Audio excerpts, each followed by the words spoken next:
On a bright morning, Shidoge woke up from her sleep. As she opened her eyes, she realized that she was experiencing the feeling of falling in love. She quickly got ready for school, her heart light and full of excitement. There was a cheerful energy in her steps as she walked, a soft smile on her face. People often say that the world looks different when someone is in love, and that was exactly how she felt. Along the way, she noticed Raku walking while looking half asleep. Shidoge paused for a moment to check her reflection in a nearby glass surface, fixing her appearance before approaching him. She greeted him in her usual teasing way, calling him by a playful nickname. Raku found her behavior confusing, especially since she started teasing him so early in the morning. Shidoge then reminded him to cover his mouth when he yawned. Raku stared at her without blinking, which made Shidoge wonder what was going on. Seeing her in her winter uniform, Raku suddenly recalled the moment when she had struck him with her knee when they first met. Hearing that, Shidoge immediately demonstrated it again in a lighthearted way. Raku was puzzled by her actions, while Shidoge felt slightly annoyed because she expected him to compliment her appearance, considering that she was supposed to be his girlfriend. Eventually, Raku called her cute, and that simple compliment made Shidoge incredibly happy. They continued walking to school together. Shidoge could not understand why she felt so delighted just from hearing Raku's casual words. She began to notice small changes in herself, like starting to enjoy simple, everyday things more than before. When they arrived in class, Rory and Onodera greeted them. At that moment, Raku's face lit up when he saw Onodera's smile. Suddenly, Marika rushed over excitedly and clung closely to Raku. At the same time, Shukumi reacted strongly, stepping in with a protective attitude because she believed Raku had acted improperly. Raku was visibly startled by the situation. Seeing all of this, Shidoge started to think about her own relationship with Raku, a boy she once disliked. She wondered what their future would look like. She had come to realize that she was beginning to develop real feelings for him, but she had not yet figured out what the next step in their relationship should be. Being in a relationship meant they would naturally spend more time together. Even though the relationship started as something fake, it now felt real to her. She imagined what it might be like to walk home together after school, share meals, or go on dates during holidays. Then she realized that, in some ways, those things were not much different from what they were already doing. Shidoge decided that the first thing she needed to do was make Raku fall in love with her. Not long after, Shu arrived and greeted Raku, and the two of them started chatting. Shidoge noticed that she felt comfortable being close to Raku, yet something still felt incomplete. She found herself confused about what kind of relationship she truly wanted with him. Suddenly, Raku approached Shidoge and showed her that his pendant had been returned. Later that day, he told Shidoge, Onodera, and Marika that he finally had it back, which made him feel relieved. Onodera also looked relieved upon hearing the news, clearly happy that something important from their childhood had returned. Marika then eagerly suggested that Raku try opening the pendant using her key. Raku was surprised and quickly stopped her, but Marika insisted that it was the only way to discover who Raku's first love really was. She strongly believed that she was that person and felt excited at the thought of proving it, especially because of a promise from the past that meant a lot to her. She also believed that both Onodera and Shidoge were curious about it. Raku, however, asked her not to rush things. At that moment, Shidoge suggested that they should not open the pendant yet, and that everyone should take a moment to calm down. She pointed out that it was just a childhood promise from long ago. Raku found her reaction surprising, since she had previously been very eager to find out the truth. Marika assumed that Shidoge was simply afraid of facing the possibility that she was not the one destined to be with Raku, which made Shidoge feel irritated and deny it. Onodera admitted that she was also curious about who could open the pendant, especially since it was something tied to their childhood memories.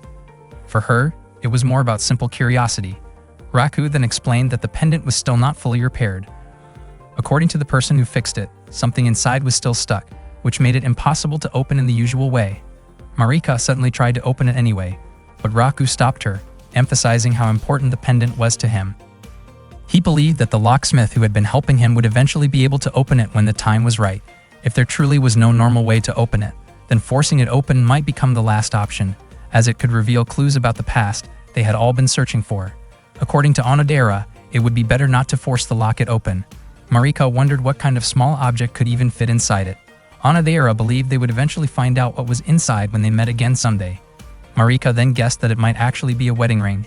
Hearing that idea, the three of them were shocked, while Marika simply smiled at their amusing reactions.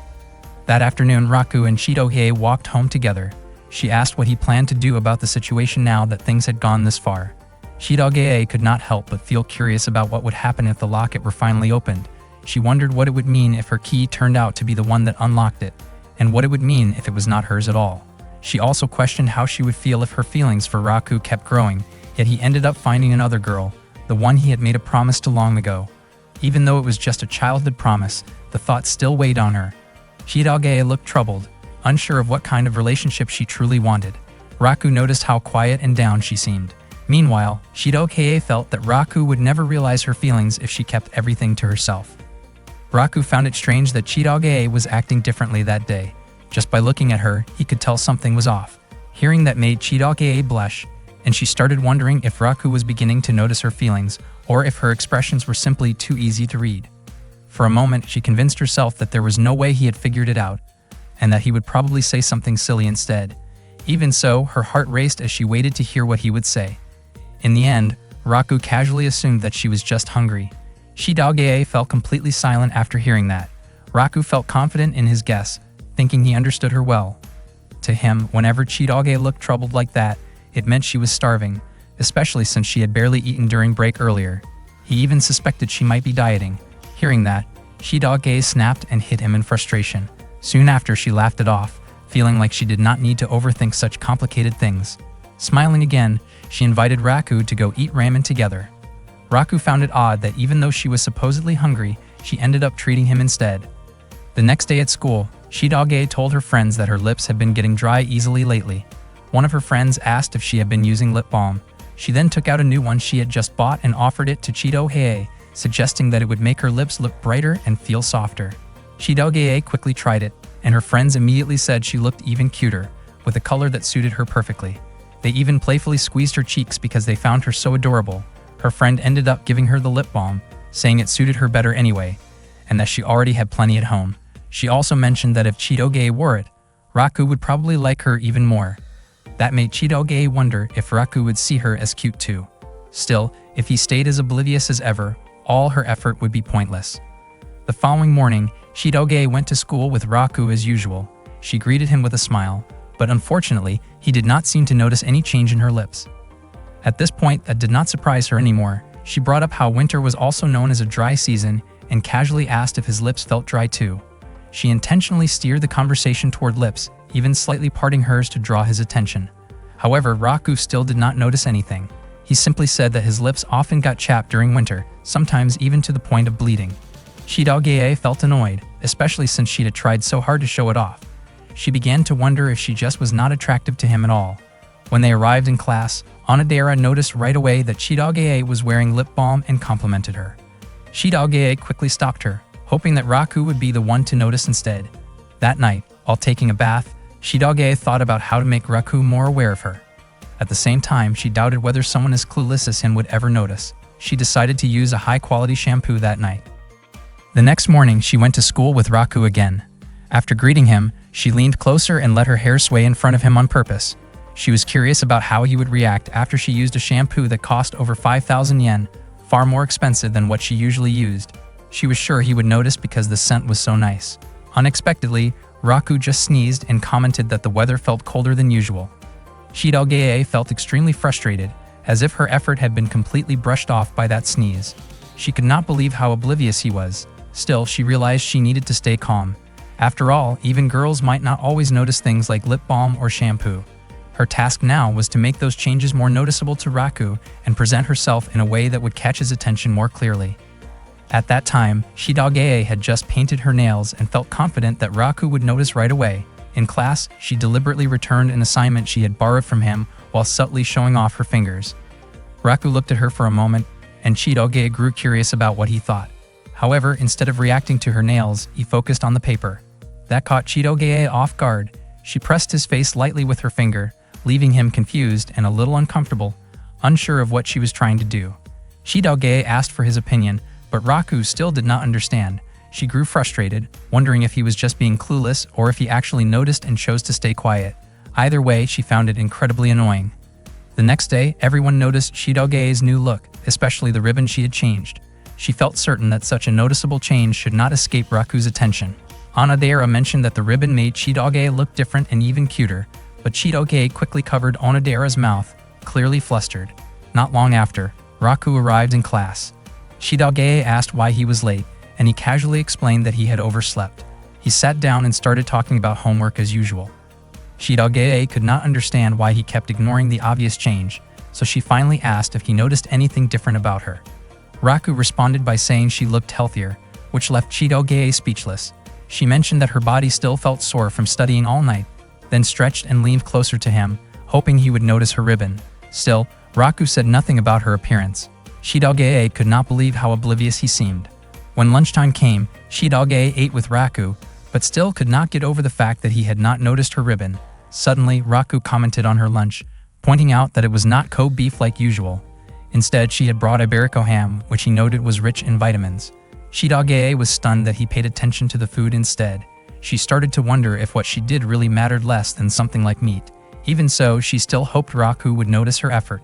On their way home after school, Shidogei said she wanted to test Raku as her boyfriend. She asked him to point out what had been different about her lately. Even as she asked, she questioned why she expected him to figure it out. Raku, confused, asked if she had really changed at all, which only made Shidogei more irritated. He tried to think about it carefully, but unexpectedly guessed that her weight had increased. Hearing that, Shidogei reacted by hitting him in frustration. Raku quickly apologized and continued guessing. He wondered if she had cut her hair, worn mascara, or maybe grown taller, but all of those guesses were wrong. Then he asked if she was referring to the lip balm she had used 3 days ago. To Shidogei's surprise, Raku had actually noticed everything, from her lip balm to her shampoo and even her nails. She asked why he never said anything about it. Raku simply replied by asking why he needed to. From his perspective, guys usually would not point it out if they already thought it looked good. Hearing that made Shidogei blush. She explained that things like that were important to girls, and if Raku wanted to be popular with them, he needed to be more aware of those details. She then asked if the changes suited her. Feeling a bit shy, Raku admitted that she looked more beautiful than usual.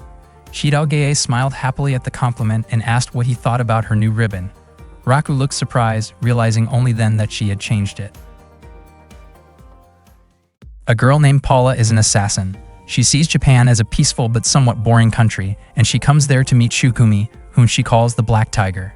One day after school, Raku runs into Shukumi and passes along a message from Shidogei. She tells him that Shukumi can head home first because she has been asked by a teacher to stay at school and finish her homework after forgetting to bring it. Hearing that, Shukumi thinks it might be best to ask Claude to keep an eye on Shidogei at school. Raku thanks Shukumi because the problem she taught him actually showed up on a test, making it easy for him to solve. Shukumi feels genuinely happy hearing that, but she tries to hide it. Raku finds it strange that she does not respond to his thanks. Out of nowhere, a bullet lands right in front of Raku. Thankfully, Shukumi reacts quickly and protects him. She immediately returns fire. Paula easily dodges Shukumi's attack and starts closing the distance. Shukumi is surprised to see Paula there. Paula moves in and attacks, while Shukumi does her best to hold her off.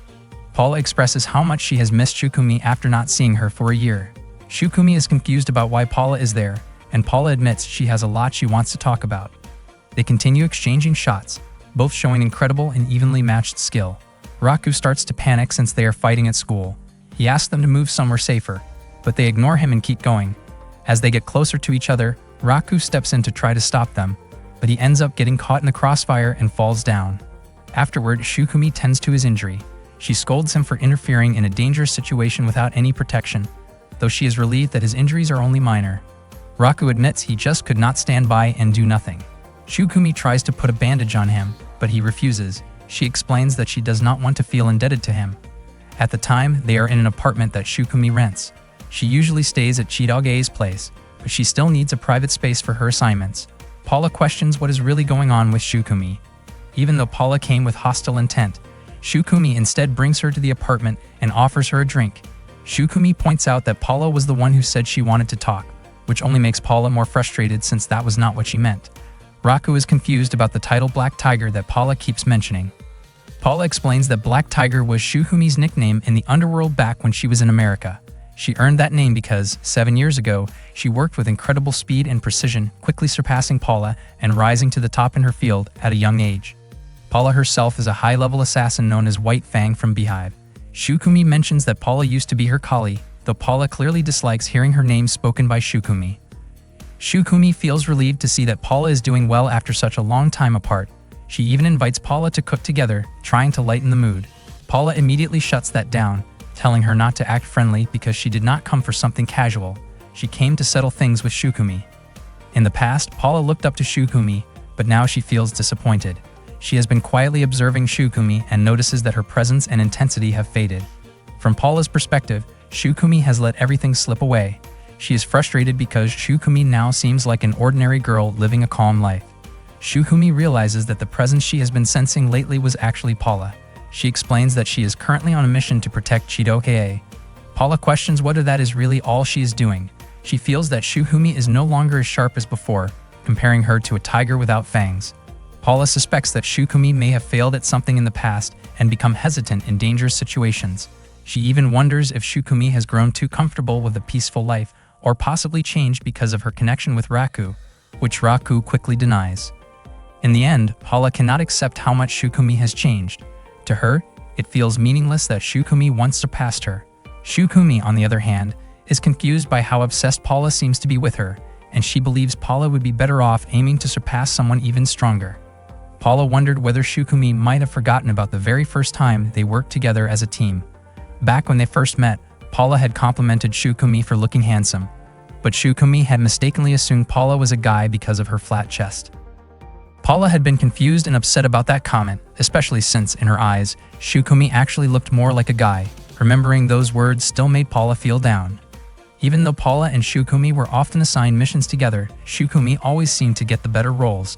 Paula could not just forgive her that easily, because she had made up her mind that one day she would prove herself and surpass Shukumi. Still, she could not help feeling insecure whenever she compared herself to Shukumi. Shukumi told her not to dwell on something like that, which only made Paula more annoyed. She challenged Shukumi to a match again, but unexpectedly, Shukumi simply served her some food instead. Paula found herself tempted by the nikujaga that Shukumi had prepared. Raku was surprised to learn that Shukumi could cook. At that moment, Paula could not deny how comforting the nikujaga tasted, along with the warm, homey atmosphere of Shukumi's apartment. She could hardly believe how much Shukumi had changed, considering that in the past, Shukumi had been known for acting recklessly in intense situations. Shukumi quickly denied that version of herself. Raku then asked Paula if it was true that Shukumi used to be that different. Paula explained that Shukumi was nothing like she used to be. She recalled how, 3 years ago, Shukumi had taken down an entire organization on her own, leaving their enemies shaken and amazed that the Beehive had such a powerful guardian. Raku realized that must have been around the time when Chidokei was kidnapped by a group of thugs. Shukumi was surprised that Raku knew about that incident. Paula went on to say that Shukumi's name had once been legendary, and since they often worked together, she could not understand why Shukumi seemed so much weaker now. Shukumi then served food to Raku, and he was shocked at how delicious it was. He ate eagerly and became curious about the recipe. He even commented that Shukumi would make a great wife someday. Hearing that made Shukumi blush deeply, and she reacted by hitting Raku in embarrassment. Paula then proposed a match. If she lost, she would accept defeat gracefully, but if she won, Shukumi would have to return to America and regain her former strength there. Shukumi agreed and asked what kind of competition Paula had in mind, whether it would involve shooting, fighting, or even arm wrestling. Paula set the rules. They would have 1 hour, the entire city would be the playing field, and the winner would be the one who managed to kiss Raku first. Both Raku and Shukumi were shocked by the unexpected condition. Shukumi questioned why Raku had to be involved in their match at all. Paula explained that charming a man was an important skill for an assassin. Shukumi blushed and tried to stop her, but Paula took that as a sign that Shukumi might back out. Shukumi quickly pointed out that Raku was Chidokei's boyfriend. Paula reminded her not to forget the Beehive's absolute rule. Once a match had been agreed upon, there was no backing out. She also promised to keep the result a secret, no matter who won. Paula believed that Raku's relationship might not be that serious anyway. She admitted to herself that she probably could not win in a straightforward fight, which was why she chose this type of challenge, especially after noticing how flustered Shukumi had been around Raku. Paula was confident she could win. Meanwhile, Shukumi found herself blushing at the thought of what winning would involve. She felt conflicted, knowing she could not go through with it, but also realizing that refusing would mean returning to America and leaving Chidokei behind. Raku became visibly nervous when Shukumi looked at him like that.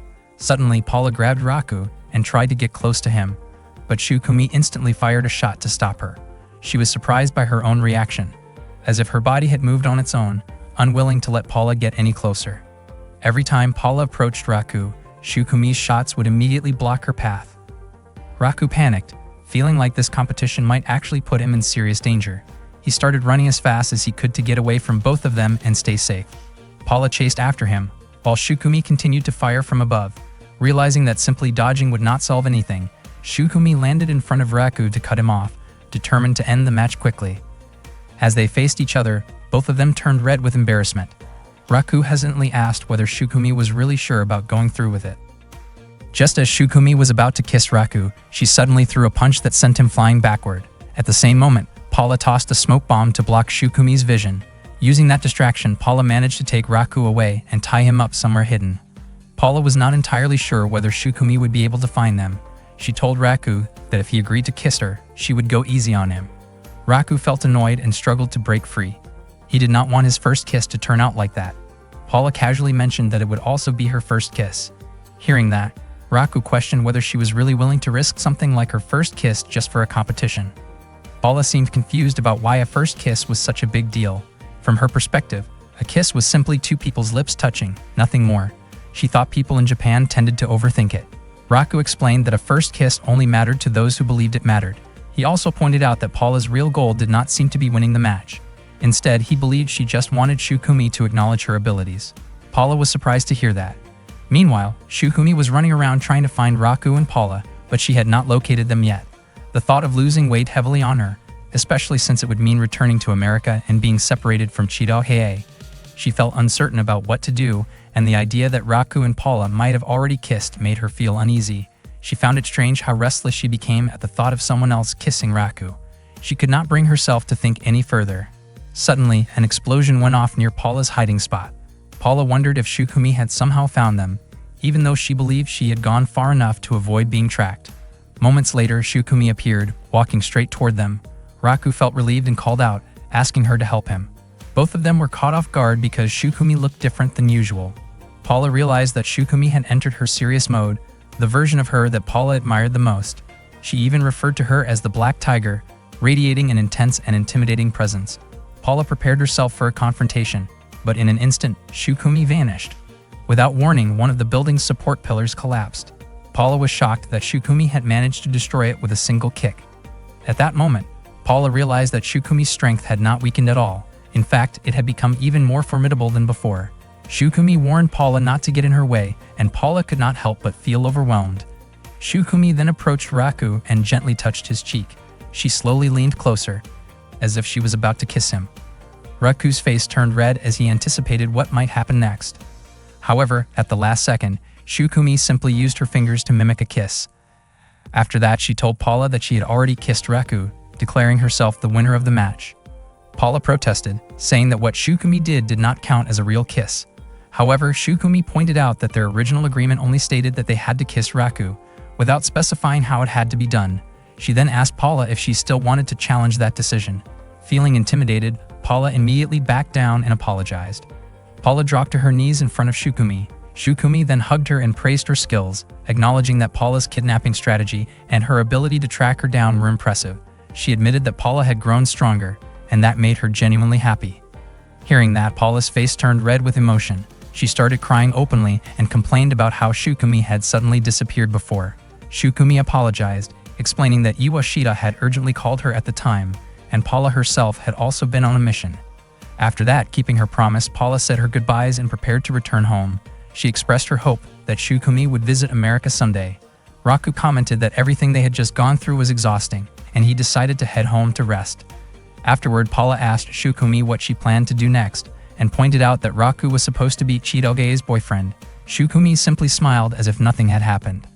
Raku, feeling confused, asked what they were talking about. Shukumi reassured him that it had nothing to do with him. Seeing that, Paula quietly thought that Shukumi could still act a bit like a child sometimes.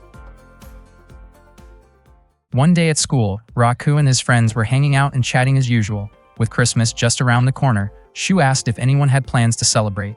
Ono had nothing planned yet, while Mareka mentioned to Raku that her father would not be around on Christmas Eve. Raku said that he would be spending Christmas Eve with Chidahei. Hearing that, Shu suggested throwing a Christmas party together so everyone could enjoy it. Rory agreed, as long as Shu was not the one organizing it. Raku then asked Chidahei what they were going to do, since it was obvious they had to be together on Christmas Eve. Chidahei suddenly looked nervous just thinking about it. On their way home, Raku asked what was making her so uneasy. Shitoge explained that her mother was coming home. She said that every Christmas Eve, her mother would return, and they would spend time together as a family, which made it impossible for her to join any Christmas party. Raku wondered why Shitoge seemed to dislike Christmas Eve so much, and he also asked where her mother lived. Shitoge explained that her mother traveled all over the world. She was a highly successful CEO who was extremely busy. Her mother owned companies across the globe, generating billions of dollars in profit, and her schedule was booked up to 10 years in advance.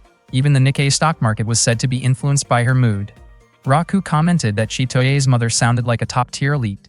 What made her even more remarkable, according to Chitoge, was how intimidating she could be when she was angry. They stopped by a playground, and Raku pointed out that her mother must still care deeply about her if she made time to come home for Christmas.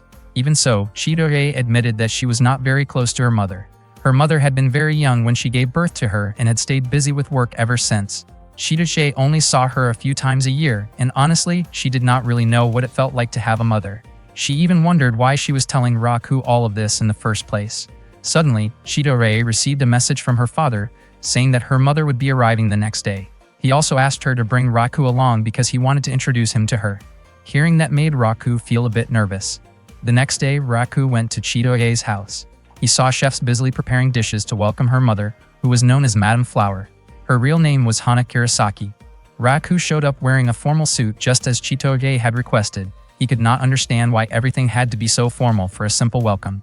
Chitoge warned him that if he acted strangely, things could go very badly for him. That only made Raku wonder just how intimidating her mother really was. Chitoge planned to introduce Raku as her boyfriend. Raku also noticed that Chitoge always wore a ribbon with every outfit. He thought she might choose a different one this time, but she explained that while she had many ribbons, the red one was special because it was a gift from her mother. Not long after, Chitoge's father, Adelt, approached Raku and asked how he was doing. Adelt said that this was a great opportunity since he had never introduced Raku to Hana before. Suddenly, Adelt tried to excuse himself, saying he had a stomachache and asking Chitoge to handle everything. Chitoge quickly stopped him and insisted he stay. Raku found it strange that both of them seemed so nervous about meeting Hana. Before long, the car carrying Chitoge's mother arrived. All the staff lined up to welcome her. Hana stepped out of the car and walked past them with a commanding presence. Raku realized that she was incredibly beautiful and had a powerful aura. She even looked so youthful that she could easily be mistaken for Chitoge's older sister. Adelt expressed how much he had missed Hana, and they greeted each other warmly. He mentioned that she must have been working very hard and asked how long she would be staying in Japan. It turned out she would only be there until Christmas Eve, giving Adelt just a short window of time to talk about personal matters with her. From Raku's perspective, Chitoge's mother seemed kind, though clearly extremely busy. Adelt offered to let her rest and said he would prepare something for her, but she declined, saying she still had work to do. She then asked whether Adelt remembered a request she had made 2 months and 15 days ago, which involved finalizing a deal with a stockbroker from the Roman company. Adelt admitted that the matter still required a lot of handling. Hana calmly clarified that she only wanted to know whether the deal had been completed or not. Adelt looked uneasy and admitted that he had not finished it yet. Hearing that, Hana instructed her staff to have Adelt remain in his office until the matter was resolved, emphasizing firmly that he needed to complete his responsibility before Christmas. Raku never expected that Chitoge's mother would be that intimidating. Even someone like Adelt, who was known as a mafia boss, seemed genuinely shaken in her presence. Not long after, Hana approached Chitoge and asked how things were going at school.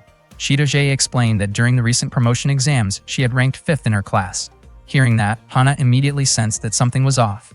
Hana reminded her that Chitoge had graduated from a highly respected middle school in America and had even finished at the top of her class there. She questioned why Chitoge was only ranked 5th now, even though she was attending a well-regarded school in Japan. Chitoge looked extremely nervous and quickly promised that she would work much harder moving forward. Raku was shocked to see Chitoge that frightened. It made him realize just how overwhelming Hana's presence was, with an aura that felt incredibly intense and commanding. After that, Hana turned her attention to the young man standing beside Chitoge. With a shaky voice, Chitoge introduced Raku as her boyfriend.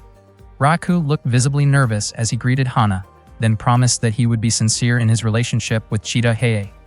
Hana advised him to take good care of Chitoge. She made it clear that if he ever broke his promise, there would be serious consequences. Raku couldn't help but feel just how intimidating Chitoge's mother truly was. Hana then reflected on how quickly time had passed, as Chitoge now had a boyfriend. She also noticed that Chitoge was still wearing the ribbon she had given her, even though it looked worn out despite having received newer ones. Hana encouraged her to take better care of her appearance so she could continue to look charming and confident. After that, Hana excused herself to take care of work matters, mentioning that she would talk with Chitoge again on Christmas Eve.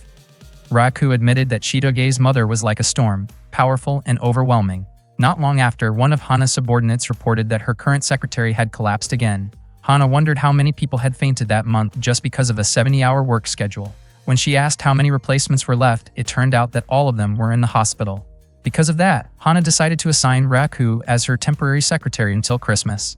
Both Raku and Chitoge were stunned by the decision. Chitoge asked if her mother was serious, and Hana confirmed that she was. She explained that she had no intention of wasting time relaxing with her daughter, and that this was also a good opportunity to test whether Raku was truly worthy of being Chitoge's partner. Raku felt hesitant, but Hana warned him that if he refused, he would be sent on an unpleasant assignment around Tokyo Harbor the next day. Hearing that, Raku became even more anxious. Hana added that if he proved himself worthy, she would allow them to stay in the ultra suite of a top-class hotel. That offer left both Raku and Chitoge completely surprised. In the end, Raku had no choice but to go along with Hana. Haru, who was present at the time, recalled that Raku was the same boy she had seen 10 years ago, which made her curious about how much he had grown since then. Hana then arranged for Raku to have a more mature appearance. Raku wondered if it was really okay for him to take on the role of her secretary. Hana told him not to worry, emphasizing that the most important thing was for him to follow her instructions. Haru then asked Raku to read a large number of books she had prepared, explaining that a proper secretary should be able to observe situations carefully and manage daily schedules efficiently. Raku was stunned by how packed Hana's schedule was. It was the first time he had ever seen something so detailed. During one of her online meetings, Hana even spoke in 5 different languages, leaving Raku deeply impressed by her abilities. Later, Hana asked Raku about the schedule for the day. Before long, they arrived at a very tall building. Hana told Raku to follow her inside. There she met 2 men who bowed deeply, asking for her help. Raku was shocked to see company executives showing that level of respect toward Hana. At one point, Hana responded to the situation with firm authority, making it clear that she expected complete accountability. Raku instinctively addressed her as mother, but Hana corrected him, saying it was too soon for that and that he should simply call her by her name. Unsure of what to do next, Raku asked for instructions. Hana then gave him his first task, to buy her a cola, and she gave him 3 hours to complete it. Raku headed downstairs to buy a cola from the vending machine, thinking the task he had been given would be easy. Out of nowhere, Hana called him and told him to buy a doll that was only sold at Tokyo Disneyland for the daughter of one of her clients from Canada. On top of that, she also asked him to purchase every limited edition Channel bag available in Japan. Raku was confused. Since Disneyland was incredibly far away, Hana did not care about the distance and insisted that he figure it out, even telling him to spend as much money as needed. She warned him that she would not forgive him if he was late. Raku immediately rushed off to Disneyland to fulfill Hana's requests. As if that was not enough, Hana also told him to pick up some sweets from a small shop and an action figure from a store in Akihabara because the daughter of a company CEO in Paris wanted one. Raku ended up traveling by plane, moving from place to place, and somehow managed to buy everything right on time. Hana praised him for his effort, but unfortunately Haru pointed out that Raku was late by 30 seconds. Because of that, she was also late by 30 seconds, which meant a business negotiation that should have succeeded would now fail. Hana firmly stated that time was not money because time could not be bought with money. The next item on the schedule was a product meeting with Company AB, which was located right next door. Raku was about to go downstairs to call for a car, but Hana stopped him, saying it would take too long. Unexpectedly, Hana had already prepared transportation to the neighboring building. They used a pulley system to reach a room in the next building, arriving in just a matter of seconds. People were already waiting at the meeting table, and Hana immediately began the important discussion. Meanwhile, Chitoge was outside and felt like she heard Raku's voice coming from above. Not long after, Raku called her. Chitoge was surprised to hear how heavy and tired his voice sounded. Raku clearly seemed exhausted, but also relieved that he could finally take a short break. He admitted that Chitoge's mother was truly on another level, which made Chitoge laugh. Raku had called just to make sure Chitoge felt a bit more at ease. He knew that earlier she had hoped her mother would be happy to see that she was still wearing the ribbon. Chitoge responded that it had nothing to do with Raku. However, Raku had no idea how serious Hana had been when she allowed them to stay at the hotel on Christmas Eve. He believed that Chitoge really wanted to spend time with her mother. Chitoge admitted that she was actually worried her mother no longer cared about her. She explained that every time they met, her mother would ask her age, and no matter how many times Chitoge reminded her, she still could not remember. On top of that, her mother would always come home upset and never once praised her. To Chitoge, her mother always seemed distant, and she was worried that Hana would not be able to spend Christmas Eve with her. Raku felt that it was unlikely Hana did not want to see her own daughter. He thought Hana was simply too busy with work, even though she always came home during Christmas. He suggested that Chitoye should directly ask Hana to celebrate Christmas together, believing that Hana would respond if Chitoye was honest about her feelings. That night, Chitoye tried to contact her mother and say what she had been holding back. Unfortunately, before she could clearly express herself, Hana misunderstood and assumed that Chitoye wanted to spend time with her boyfriend. She also said that she was extremely busy with work. At that moment, Raku asked Hana why she rejected Chitoye's request. Hana replied that she had to work and that there was no need to gather together on Christmas Eve anymore. Raku then suggested that Hana should at least give Chitoye a gift, but Hana dismissed the idea, saying it was unnecessary and that finishing her work was what mattered most. Raku could not understand why Hana kept prioritizing work above everything else. Hana explained that working was the only thing she could do, and as long as she was needed, she would keep doing it. Raku was left speechless by her answer. After all, Hana was the only person who meant the most to Chitoye. At the same time, Chitoye looked deeply saddened and slowly removed her hair ribbon.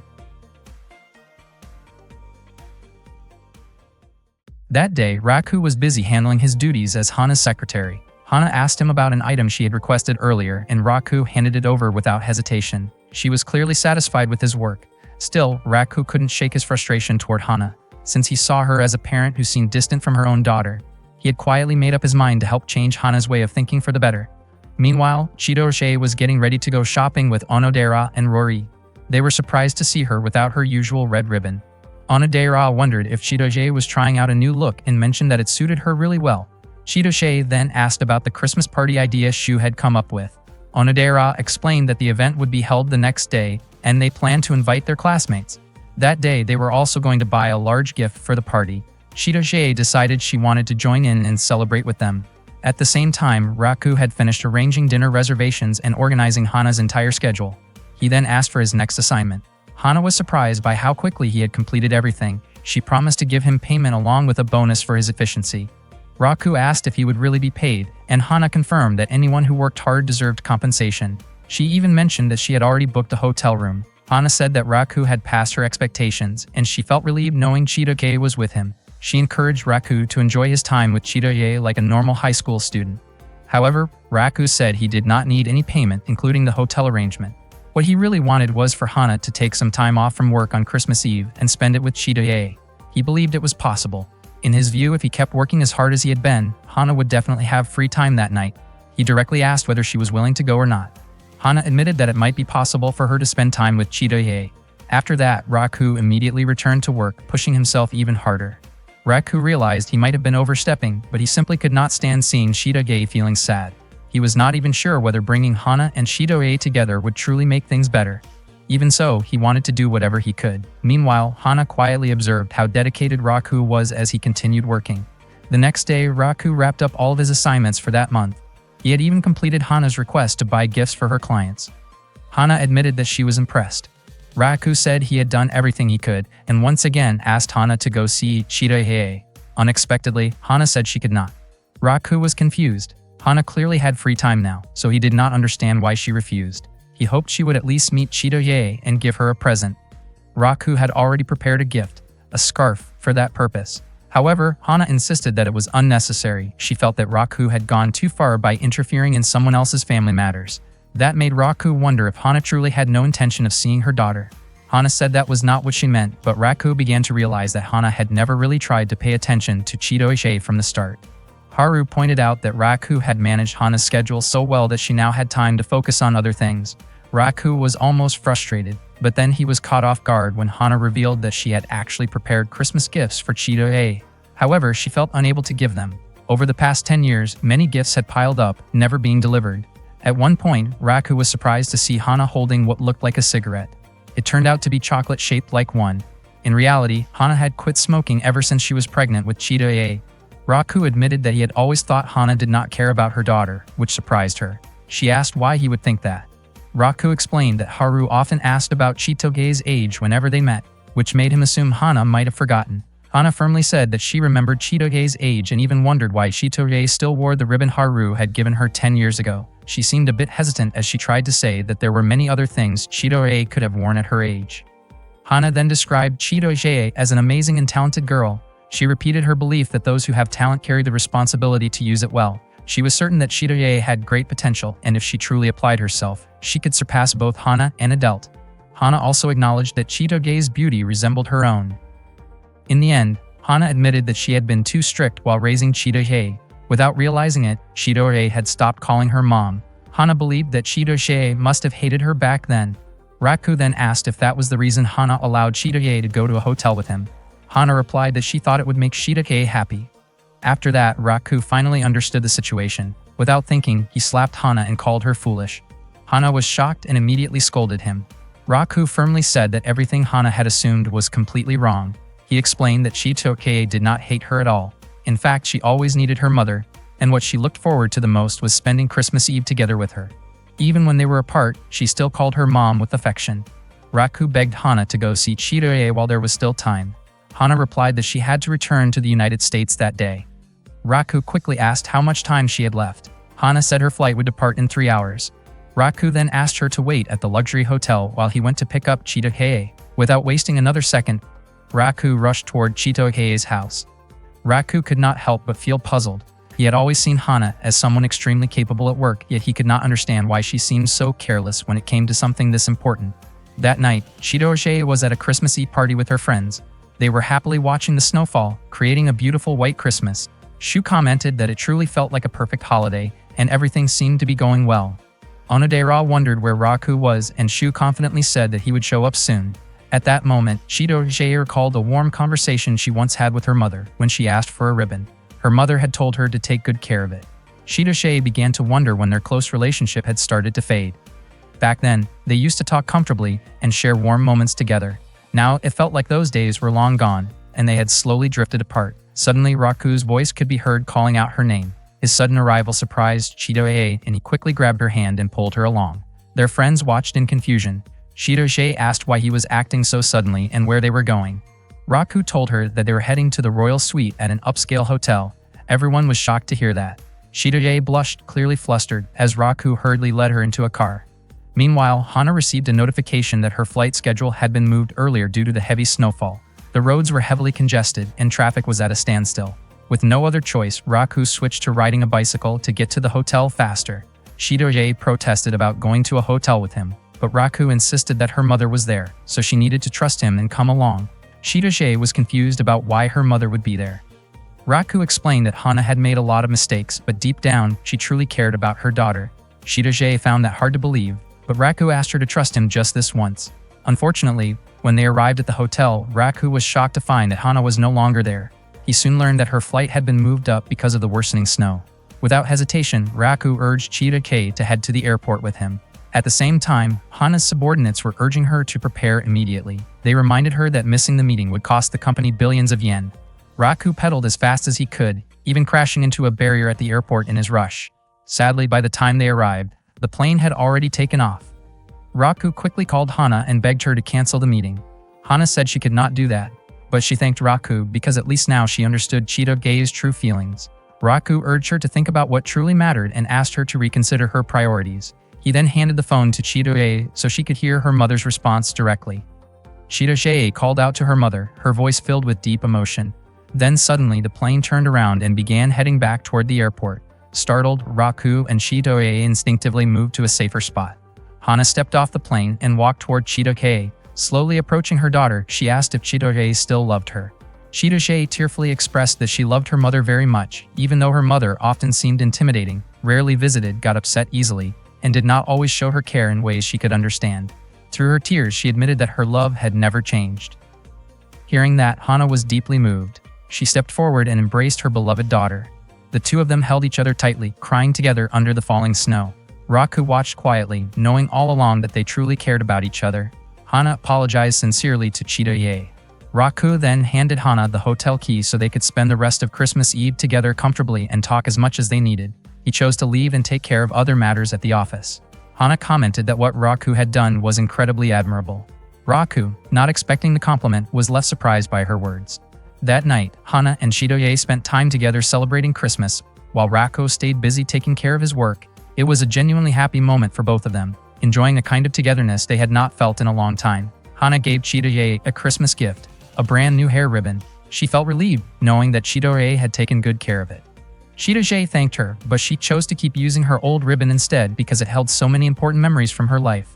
Hana believed that Raku would be happy to hear that, especially since it was actually him who inspired Shidogei to start wearing a ribbon 10 years ago during the summer. Back then, one of the characters in Shidogei's sketchbook wore a ribbon, and Raku casually mentioned that Shidogei would probably look good wearing something like that. After hearing that, she rushed home and asked for a ribbon right away. Learning that story for the first time made Shidogei blush. Hana then suggested that she should go see Raku, since he was the reason Hana and Shidogei were able to have such a long and meaningful conversation that night. After that, Shidogei went to Raku's office and found him completely exhausted, fast asleep on a bench. She gently rested his head on her lap and quietly looked at his face. In that moment, Shidogei expressed her gratitude to him for everything he had done to help her. The next day, Raku and Shidogei accompanied Hana to the airport. Hana thanked Raku and admitted that she felt deeply indebted to him. She had never expected that he would go so far as to help her with her business matters. She was also surprised to realize that she had met him before, the same boy who used to play with Shidogei 10 years ago. Raku asked if Hana had been there back then as well. She explained that she had only stayed for a few days, but she clearly remembered him. Raku then asked if she knew anything about his locket, but unfortunately, Hana did not have any information about it. Before leaving, Hana quietly told Raku that she knew the truth, that he and Shidogei were only pretending to be in a relationship. That revelation shocked him. It turned out she had noticed it from the very beginning. Raku felt embarrassed and a bit foolish for trying so hard to hide the truth. Seeing how caring he was toward Shidogei made Hana wonder if his feelings were really just an act. After saying her goodbyes, Hana reminded Raku to take good care of Shidogei. Not long after, Shu called Raku and asked him to come back to the party. It seemed that Shu and the others had misunderstood the situation about Raku and Shidogei staying at a hotel.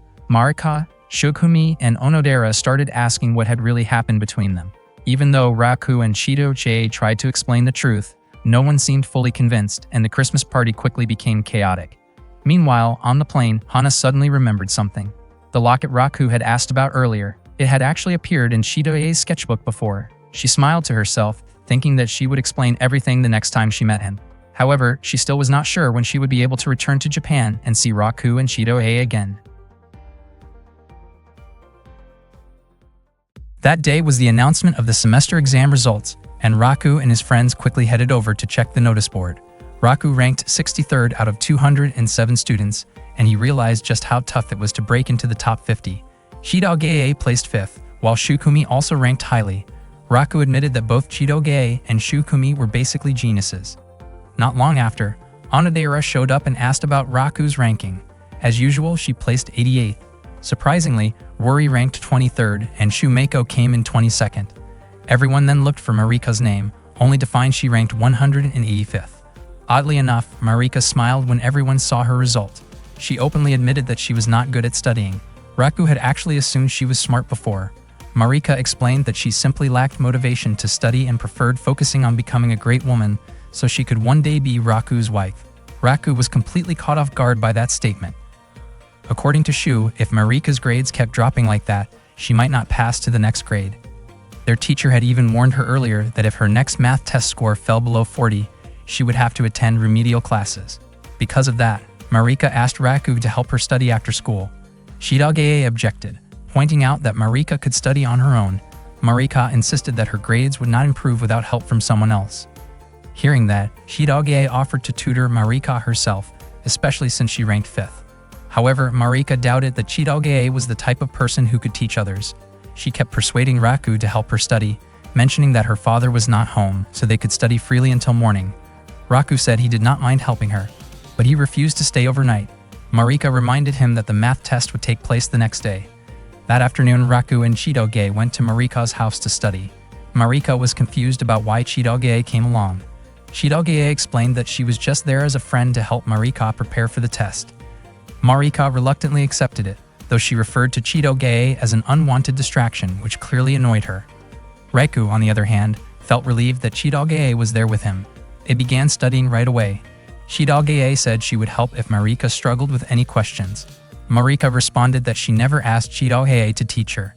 Suddenly, she leaned closer to Raku and said there was a problem she did not understand. Seeing that, Shidogei quickly pulled Marika away from him. She firmly told Marika not to cling to Raku, but Marika argued that she understood better when sitting close. Raku felt even more grateful for Shidogei's presence in that moment. Raku then asked which part Marika did not understand and began explaining factoring to her. Marika slowly started to get it and even compared the three of them to variables in the problem. After that, Marika suddenly asked to study modern Japanese. She said she wanted to understand how a girl feels while waiting for her husband to come home in the reading. Raku explained that the girl in the story was not just waiting, but also took the initiative to go and meet him. Marika seemed happy to hear that, then shifted the topic by asking about a girl who had loved Raku for 10 years and wanted to confess her feelings. Raku grew frustrated and told her to focus on studying. At one point, Raku struggled to explain a problem, and Chitoge questioned how he could teach Marika if he did not fully understand it himself. She stepped in to go over the problem with him, but Marika gave her a sharp look, which caught Chitoge off guard. Chitoge asked Marika not to interrupt while she and Raku were working through it. Marika wondered out loud whether Chitoge was more bothered by the studying or by having her time alone with Raku interrupted. She made it clear that she would not hesitate to step in if she felt ignored. Chitoge questioned whether Marika was actually serious about studying and reminded her that without effort, she would not get good results. Marika responded that if she was bad at something, she would probably always be bad at it. Raku found that hard to believe and wondered how she even got accepted into their school. He even joked that maybe she had bribed her way in. Marika explained that she had studied all night before the entrance exam and luckily passed. Raku pointed out that she was not incapable of studying, just unmotivated. He believed that if she put in even a little effort, she could do well. Hearing that, Marika was touched. Raku reassured and encouraged her, adding that it would be a serious problem if she ended up repeating a grade. Marika's face lit up at that, and she asked if Raku would feel lonely without her. His comment had clearly motivated her, though Raku quickly clarified that she had misunderstood what he meant. Marika admitted that while Raku was helping her study, it brought back memories from 10 years ago when they had spent time together. Chitoge wondered if it was really true that Raku had once taught her back then. Of course, Raku could not remember anything from that time, since he had only been in kindergarten. Marika explained that Raku had taught her many things, including how to enjoy herself even when she was alone. Back then, he used to talk about music and friends, and those memories made her feel incredibly nostalgic. That night, Raku suddenly woke up. He had fallen asleep while studying with them, and both Marika and Chitoge had also dozed off. He gently covered Chitoge with a blanket, but just then he heard Marika murmuring that she cared deeply about him. Raku was surprised and could not understand why someone like Marika would feel that way about him. He realized that even though she could be a little unusual at times, she was kind, beautiful, and well-known. In his mind, someone like Marika could easily win over any other guy. That was exactly why it felt strange to him that she had chosen to like him. Raku then covered Marika with a blanket as well. Suddenly, she shifted in her sleep and began mumbling in a way that made him uncomfortable. He quickly realized she might not actually be asleep. Sure enough, Marika opened her eyes and smiled at him. Raku asked her to stop fooling around like that. The next morning, Marika woke up and noticed that Raku had covered her with a blanket during the night, which made her realize how kind he was. She also found food and drinks he had prepared, along with notes marking the pages she should focus on because they often appeared on tests. She leaned in closer and quietly told him how much she liked him. Later that morning, the math test began. Marika felt exhausted after staying up all night, but then she recognized that the questions on the test were similar to the ones she had practiced with Raku. That gave her confidence, and she believed she could handle the test and score at least a 40. Unfortunately, she only scored a 38 and had to attend a remedial class. Even so, she mentioned that she seemed much better than before. Raku looked over Marika's test paper and noticed that some of her answers had been changed, even though her original answers had been correct. Marika then asked Raku to teach her again since she had to take the remedial class. Chitoge felt annoyed by that request and told Marika that she should try studying on her own, but Marika insisted that it was not possible. That afternoon, Marika walked home with Shinobu. Shinobu was worried about her health because she had stayed up all night. Marika reassured her that there was nothing to worry about. Shinobu reminded her not to push herself too hard and explained that she was not just there as a bodyguard, but also to keep an eye on her condition. Marika acknowledged that she understood. The following day, Marika asked Raku to take care of her pet bird because she was going on a one-day trip with her father.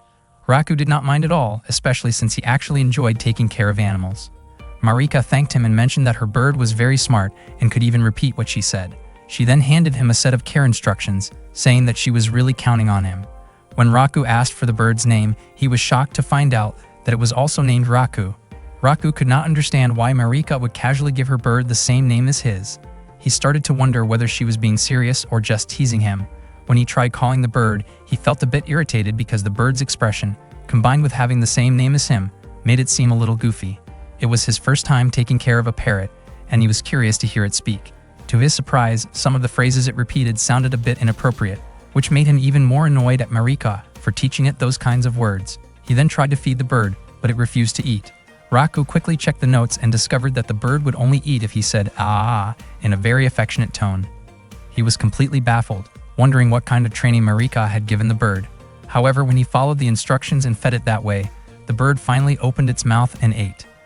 That night, Raku became curious whether the parrot could mimic his own words. He tried saying that Raku was a really cool guy, and surprisingly, the bird responded as if it already knew that. Raku was amazed at how intelligent the parrot seemed, since it could respond in a way that matched what he said. He kept trying out different phrases and ended up having a great time playing with the bird. Meanwhile, some of his father's subordinates secretly watched him from a distance. They were confused by his behavior, wondering why he seemed so entertained, and even gave his pet the same name as himself. The next morning, Raku woke up from his sleep. The night before, he had dozed off while having fun playing with and teaching a parrot how to talk. He was shocked when he realized the parrot was no longer in its cage. Panic quickly set in as he figured out the bird had gone missing. Without wasting any time, he rushed out to search for it, calling the parrot by name over and over, which made him sound a little ridiculous.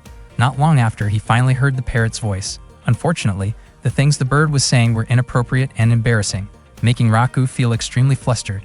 He started thinking that he needed to fix this situation as soon as possible. At the same time, his father's subordinates looked worried about him. They misunderstood the situation and assumed Raku was going through a phase of adolescence. Meanwhile, Raku kept chasing after the parrot as it flew toward the city. The parrot eventually landed near Chidoke, startling her. She quickly figured that the bird must have escaped from its cage. She commented that the parrot's face was annoying and oddly reminded her of Raku.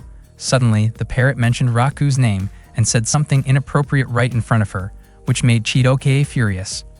Raku soon arrived and asked if she had seen the parrot. Chidoge questioned whether the bird belonged to him. Raku explained that he had been asked by Marika to take care of it. Without any hesitation, Chidoge reacted harshly toward Raku out of frustration and then stormed off, leaving him confused about what had just happened.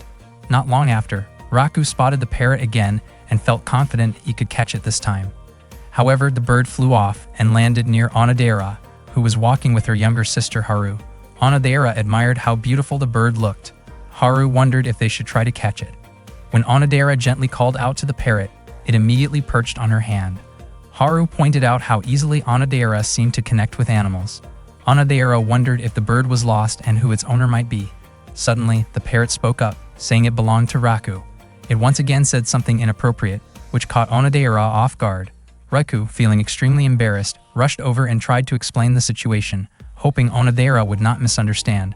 Fortunately, she said she was not bothered by it. Then the parrot suddenly shouted that it loved Marika, before flying off again and leaving Raku behind. He felt frustrated because he had wanted to clear up the misunderstanding with Onodera, but he had no choice but to continue chasing the bird. As Raku ran again, he ran into Shukumi on the street and asked for her help. However, her expression looked intimidating. She scolded him, assuming he had done something inappropriate involving Marika. Upset, she began attacking him, forcing Raku to run for his life as he tried to dodge everything. While running, Raku realized that simply chasing the bird would not be enough. He took out his notes to check what he should do if the parrot escaped. His frustration grew when he realized he had to shout out what was written in Marika's notes. Meanwhile, Shukumi continued chasing him, making the situation even more stressful. With no other option left, Raku finally shouted that he loved Marika. His voice echoed throughout the city, and people nearby clearly heard him. Not long after, Marika arrived in her car and happily confirmed that her parrot looked safe and healthy. She seemed confused about why everyone else was there. Her friends then scolded her for teaching the parrot inappropriate phrases that had caused so many misunderstandings. Raku felt a huge sense of relief now that everything was finally resolved. After that, Marika said her goodbyes and prepared to head home. However, it turned out she had secretly recorded Raku's earlier confession. She had actually planned the whole situation. Then she instructed her parrot to learn and repeat what Raku had said. Thinking back on everything that had just happened, Raku could not help but feel completely shaken. One day, Chidoche was trying to make chocolate, but she was clearly struggling because it would not hold its shape. She started wondering if she had made a mistake somewhere in the process. Instead of giving up, she decided to try again. At the same time, Marika was busy working with her tools, putting in a lot of effort to make her own chocolate. Meanwhile, Onodera had just finished hers and decided to taste it. To her surprise, it turned out really delicious. She could hardly believe she had made something that good, and she planned to give it to Raku. The next day was Valentine's Day. Raku told himself not to expect any chocolate from girls. That morning, when he arrived at school and opened his shoe locker, Shu suddenly asked if he was hoping to get any chocolate. Raku denied it, saying there was no way anything would be in his locker anyway. Shu just smiled and said he hoped his friend would get some. When Raku got to the classroom, he went straight to his seat and checked his desk drawer, quietly hoping to find something inside, but there was nothing there. He had never received chocolate on Valentine's Day before. He started wondering if Shitorie might give him some, especially since they were supposed to be dating. He also thought about whether Onodera might give him chocolate. Still, he tried to push those thoughts away. Not long after, Shitorie arrived and greeted him. Raku kept staring at her, which made her ask if he needed something. He quickly denied it. Shitorie then noticed how excited the male student seemed and asked if something special was going on that day. Raku asked if she really did not know about Valentine's Day, explaining that it was the day when girls gave chocolate to boys. Shitorie immediately asked if he was expecting chocolate from her. She firmly stated that even though they were pretending to date, she had no intention of giving him any. Raku realized he could not expect anything traditionally feminine from Shitorie. Meanwhile, Shitorie blamed herself for acting that way, knowing her attitude was only making it harder for her to give him chocolate. Soon after, Onodera came into the classroom and greeted both of them. She tried to start a casual conversation about the weather with Raku, but it quickly fell flat. She felt awkward and did not know what to say next, while Raku thought she was acting like her usual self. During the school break, a shy girl approached Shugumi and handed over some chocolate. Shugumi did not understand what was going on. Rory explained that it was Valentine's chocolate. Shu added that Shugumi was actually quite popular. Shugumi then asked what Valentine's Day even was, which surprised Rory. Shu jokingly said that it was a day when people gave chocolate to those they disliked. Shugumi became confused, since she could not recall doing anything that would make the girl hate her. Shu then added, just to tease, that something good might happen if Shokome gave chocolate to Raku. Instead, Shugumi ended up giving the chocolate to Shu. Raku later came looking for Shu to ask for help, but he was shocked to see Shugumi giving chocolate to him. Misunderstanding the situation, Raku quickly apologized for interrupting and left. This only made Shugumi even more confused about his reaction. Eventually, Shu explained the true meaning of Valentine's Day. Meanwhile, Raku started to wonder if Shokome actually liked him. He realized that girls' feelings could be really hard to understand. Suddenly, Marika appeared, bringing a large chocolate shaped like Raku's body. The sight of it startled him so much that he ran away, while Marika chased after him enthusiastically. As they ran past Onodera, she thought Marika was amazing for being so honest about her feelings. Gathering her courage, Onodera decided to chase after Raku as well. Unfortunately, she tripped while running toward him. Embarrassed, she quickly got up and ran away. The chocolate Onodera had made was completely ruined and could no longer be given to Raku, even though it had turned out so well. Feeling sad, she ate the broken chocolate herself. At that time, Raku was looking for Onodera, thinking her behavior seemed a bit different from usual. Not long after, he heard Shugumi chasing Shu. Shu was running as fast as he could, apologizing while trying to escape. Shugumi was clearly upset about being tricked. She was surprised when she noticed Raku approaching. Raku found her behavior unusual and asked what was going on. Shugumi asked why he had come to her. Raku explained that he was looking for Onodera and asked if she had seen her. Shugumi said she had not, but mentioned that she wanted to tell him something important. Raku then admitted that he had assumed Shugumi liked Shu. Hearing that, Shugumi reacted strongly and immediately denied it. This made Raku even more curious about why she had given chocolate to Shu earlier. Shugumi explained that a girl had given her chocolate first, and she did not understand why. She guessed that the girl might not have known about Valentine's Day, or perhaps had mistaken her for a boy. Raku felt pretty down because he did not get any chocolate at all, while even Shugumi had received some from a girl. That made him feel even worse, since no one had given him anything. Shugumi found it strange and wondered whether guys really cared about things like that. Raku immediately felt embarrassed for blurting it out in front of her. Shugumi's face turned red and she ended up giving him friendship chocolate. Seeing that, Raku became genuinely happy and thanked her. Shugumi did not expect him to look that excited over something like that. Raku said the chocolate felt truly perfect, since he had never received chocolate from a girl in his entire life. Hearing that, Shugumi was shocked that she had become the first person to ever give him chocolate, and she nearly lost her composure. Raku looked thrilled and promised that he would return the favor on White Day. Before leaving, he mentioned that Shukumi should not give away chocolate she received from someone else like earlier because the person who gave it must have gathered a lot of courage to express their feelings, so it deserved to be kept carefully. After Raku left, Shukumi found herself wondering if he would treasure the chocolate she had given him. At that moment, Raku suddenly realized that he had actually run away from Marika's chocolate. Yet he had just lectured Shukumi. He admitted to himself that he ran off purely on instinct. He was sure Marika had put in a lot of time and effort to make that chocolate, and he wanted to apologize to her. Soon after, Raku was shocked to see Marika's handmade chocolate had fallen apart. He immediately blamed himself, thinking it must have happened because he ran away. However, Marika suddenly apologized instead, saying she had accidentally ruined it because she got too excited. She promised to make it again and bring it another day. She then asked if Raku would accept it when that time came. Raku felt incredibly guilty. He wanted to apologize to Marika, who had gone through so much effort to make something so special for someone like him. Without hesitation, he picked up the broken pieces of chocolate and started eating them. Marika tried to stop him, saying he should not eat something that had gotten dirty. Still, Raku insisted, saying that if he did not do it, he would not be able to forgive himself. Marika said she understood how he felt, but she worried that he might get a stomachache if he kept eating it. Even so, Raku continued. Hearing that, Marika smiled softly and made a request as a kind of compromise. She asked Raku to forget about the whole chocolate incident. Despite that, Raku kept eating. Marika could not understand why he was acting that way, but Raku explained that her chocolate tasted really good and he wanted to eat as much as he could while he still had the chance. Meanwhile, Shu returned to the classroom and could not believe that Shukumi had gotten that upset.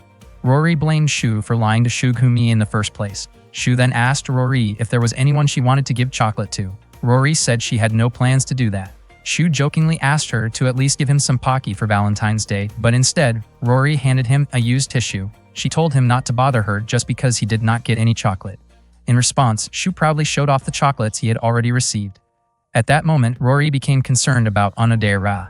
Not far away, Shitoshe approached Onodera, who was sitting alone while staring at her ruined chocolate. Shitoshe asked if Onodera planned to give chocolate to someone she liked and became curious about who that person might be. Onodera's face turned red as she insisted that the person was just a friend. Onodera explained that she had tried her best to make the perfect chocolate, but she ended up messing it up before she could give it to him. She did not know what to do anymore and felt like she no longer had the courage to give it. Shitoshe then tried a piece of the chocolate and found it surprisingly delicious. She admitted that she probably could not make chocolate that good herself. Onodera felt happy after hearing the compliment and then asked if Shitoshe planned to give chocolate to someone. Shitoshe admitted that the thought had crossed her mind, but she did not think she could go through with it. When Onodera asked if it was for someone she liked, Shitoshe nodded. Onodera then guessed that the person might be Raku. That caught Shitoshe off guard and her face instantly turned red. Onodera started to worry that she might have said something inappropriate. However, Shitoshe quickly denied it, saying it was not Raku at all. She explained that their relationship was just pretend, and besides, in her opinion, someone as uncool as Raku did not deserve chocolate. Even so, Shitoshe felt confused about why she had just lied to Onodera. She knew she would feel embarrassed if she suddenly admitted that she liked Raku. Meanwhile, Onodera found it a bit strange. Even though Shitoshe and Raku were only pretending to date, it still seemed like they understood each other really well. Shitoshe asked Onodera if there was someone she liked. Onodera admitted that there was, and she had originally planned to give that person some chocolate, but she had already given up on the idea. Shitoshe apologized for eating the chocolate earlier, but Onodera explained that it was not the reason. She had decided on her own not to give it after all. In fact, Onodera felt happy knowing that Shitoshe liked the chocolate she made. Shitoshe was surprised to learn that Onodera had feelings for someone. Onodera then pointed out that it must be troublesome for Shitoshe to pretend to be in a relationship with Raku. Shitoshe agreed and mentioned that Onodera was the first person she had told about the situation, which made her feel a bit nervous. Onodera also admitted that only Shitoshe and Rory knew about the person she liked, as she had been keeping it to herself all this time. Shitoshe suggested that they keep the secret from everyone else and support each other until they each found their true love. Only then would they tell others. Onodera agreed and they made a promise. After that, Shitoshe encouraged Onodera to make chocolate again and give it to the person she liked, saying it would be a waste to give up so easily. Shitoshe even offered to help her while also planning to give her own chocolate as well. They went to the cooking room and made chocolate together. They enjoyed their time cooking so much that they did not realize it had already become late afternoon. Onodera told Shitoshe to go ahead and leave first because she was worried that the person Shitoshe wanted to give chocolate to might go home. Shitoshe hesitated since Onodera had not finished yet, but Onodera insisted that she would manage and make something delicious. Onodera also cheered Chidoshae on as she went to give the chocolate to the person she liked. That afternoon, Chidoshae quickly found Raku in the school hallway. Her face turned red as she brought up Valentine's Day. Feeling shy, she handed him the chocolate. Raku accepted it and said it was kind of her to give him some. He jokingly asked to make sure it was not dangerous, then went ahead and tried it. After taking a bite, he said it tasted pretty good, like real chocolate. Hearing that compliment made Chidogay blush even more. She looked away shyly and said that she expected something 10 times better in return someday. Chidogay felt relieved that she had managed to give the chocolate to Raku. Out of curiosity, she tried her own chocolate. The moment she tasted it, she was shocked to realize it was salty. She came to the conclusion that she was the type of person who needed to try many times before getting things right. Meanwhile, Onodera was still busy making her chocolate, and she was surprised when she tasted it. At the same time, Raku was sitting behind the school. He had been looking for Onodera everywhere but could not find her. Just as he decided to head home, Onodera suddenly approached him and gave him the chocolate she made. Raku was surprised that Onodera had made chocolate for him. Onodera asked him to try it. Raku, of course, was willing to eat it no matter how it tasted. After trying it, he said it was really delicious and that it was the best chocolate he had ever tasted. Onodera felt touched and relieved that Raku liked her homemade chocolate. Raku's face turned red as he asked if the chocolate was meant for someone special, like a romantic partner. Onodera denied it and said it was for a somewhat special kind of friendship. After that, she quickly left. Raku was left confused about what she meant by that. Onodera realized that her face looked flushed, probably because she had stayed up all night. She hoped she had looked sweet when she gave the chocolate earlier. Shukumi stared at her own chocolate while Mareka continued making chocolate again for Raku. Meanwhile, Chidoshae was still lost in thought, thinking about the unexpected taste of the chocolate she had made. Spring is usually associated with warm breezes and cherry blossoms blooming in April. A girl named Haru had just started her high school life. She was incredibly happy to be accepted into a co-ed high school near her home, and she could not wait to begin this new chapter. She felt curious and excited about what high school life would be like. On her first day, she was greeted by clear blue skies and beautiful cherry blossoms, which made her even more cheerful. She had always dreamed of experiencing a sweet and memorable romance during high school. However, that hopeful image quickly faded. That very morning, Haru was suddenly surrounded by a group of intimidating boys who started bothering her. She felt extremely scared and froze, unable to do anything, silently wishing that someone would come help her. Back in middle school, she had attended an all-girls school, so she was not used to interacting with boys at all. When one of them suddenly tapped her shoulder, she panicked and screamed, her body going weak as if she might faint. Not long after, Raku showed up and confronted them. The boys seemed ready to challenge him, but Haru, already overwhelmed, could barely process what was happening. She vaguely realized that someone had come to help her, but she lost consciousness soon after. Just as the boys were about to escalate the situation, one of Raku's family associates arrived to return something Raku had left behind. Seeing this, the boys immediately backed off and ran away, clearly intimidated. Raku was surprised to see Haru unconscious. He did not know her, but he could not just leave her there. Noticing that she was wearing the same school uniform as him, he carried her to the student infirmary. After a while, Haru woke up and quickly made her way to Class 1A. There, she told her classmate Suzu about what had happened. She described meeting someone like a prince who suddenly appeared, helped her, and carried her to the infirmary. She felt convinced that the encounter was meant to be, and she happily said that the boy was very kind. Suzu realized that this explained why Haru had left her behind that morning even though she had been waiting. Haru apologized sincerely for that. Suzu then asked whether Haru really believed she would meet that prince again, especially since she did not remember his face or name. Haru replied that the boy had been wearing the same school uniform, which gave her hope. Her heart felt light and excited, and she really wanted to meet him again to thank him properly. Haru then went to the seat she had chosen and tapped the girl sitting next to her. She was surprised to see that the girl had mixed features and was very beautiful, making Haru wonder if she could speak Japanese. Feeling a bit shy, Haru asked for her name and the girl introduced herself as Paula. When Haru tried to introduce herself in return, Paula stopped her, saying she had no intention of remembering Haru's name. Haru was caught off guard by Paula's blunt attitude. At one point, Paula accidentally dropped a small metallic object from her pocket, startling Haru and making her think Paula was a bit intimidating. Despite that strange encounter, Haru reminded herself that there was something more important she needed to do: find the boy who had helped her that morning. Later that day, Haru was walking down the hallway carrying a stack of papers when two male students accidentally bumped into her, causing her to fall. She felt annoyed at them. Suddenly, Raku appeared and asked if she was okay. He quickly realized that she was the same girl from earlier and helped her up. Haru apologized for causing trouble. As they walked and talked on their way to the teacher's office, Haru started to feel that Raku might actually be the person who had helped her that morning. Raku, on the other hand, assumed Haru did not recognize him, but he did not mind. He preferred it that way, since he did not want her to feel like she owed him anything. Haru felt genuinely grateful toward Raku. She shared that she had previously attended an all-girls middle school, which made her nervous about starting at a co-ed high school. Still, meeting someone kind like Raku reassured her. She also mentioned again that a boy had helped her earlier that morning. Hearing this made Raku a bit uneasy. Haru admitted that she really wanted to thank that person, but she still did not know his name or what he looked like. She then mentioned that there was a second-year student she wanted to meet, someone who was apparently very well known at school. Suddenly, someone called out Raku's name. Hearing that name made Haru visibly nervous, and she stepped back slightly. She asked if there was anyone else at school with the first name Ichiju. Raku explained that he was the only one. Haru then hazily wondered if the person standing in front of her was Ichiju Raku, the son of a powerful Yakuza group leader, who was rumored to have an incredibly beautiful girlfriend, be surrounded by many attractive girls, and even secretly hold influence over the entire school because of his family background. Raku was shocked when he heard the rumor. Haru immediately shouted and told him to stay away from her.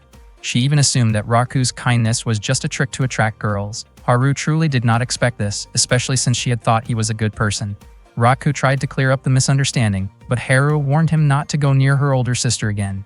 Suddenly, a strong gust of wind blew past them and caused an embarrassing moment for Haru. Her face turned bright red and she quickly asked if Raku had noticed anything. In a quiet voice, Raku commented that even though she was already in high school, her choice of clothing was still quite childish. Hearing that, Haru reacted strongly and struck him, feeling upset and convinced that Raku was a terrible person. Onodera arrived after hearing the commotion and asked what was going on. Raku was about to explain, but Haru immediately called out to her first.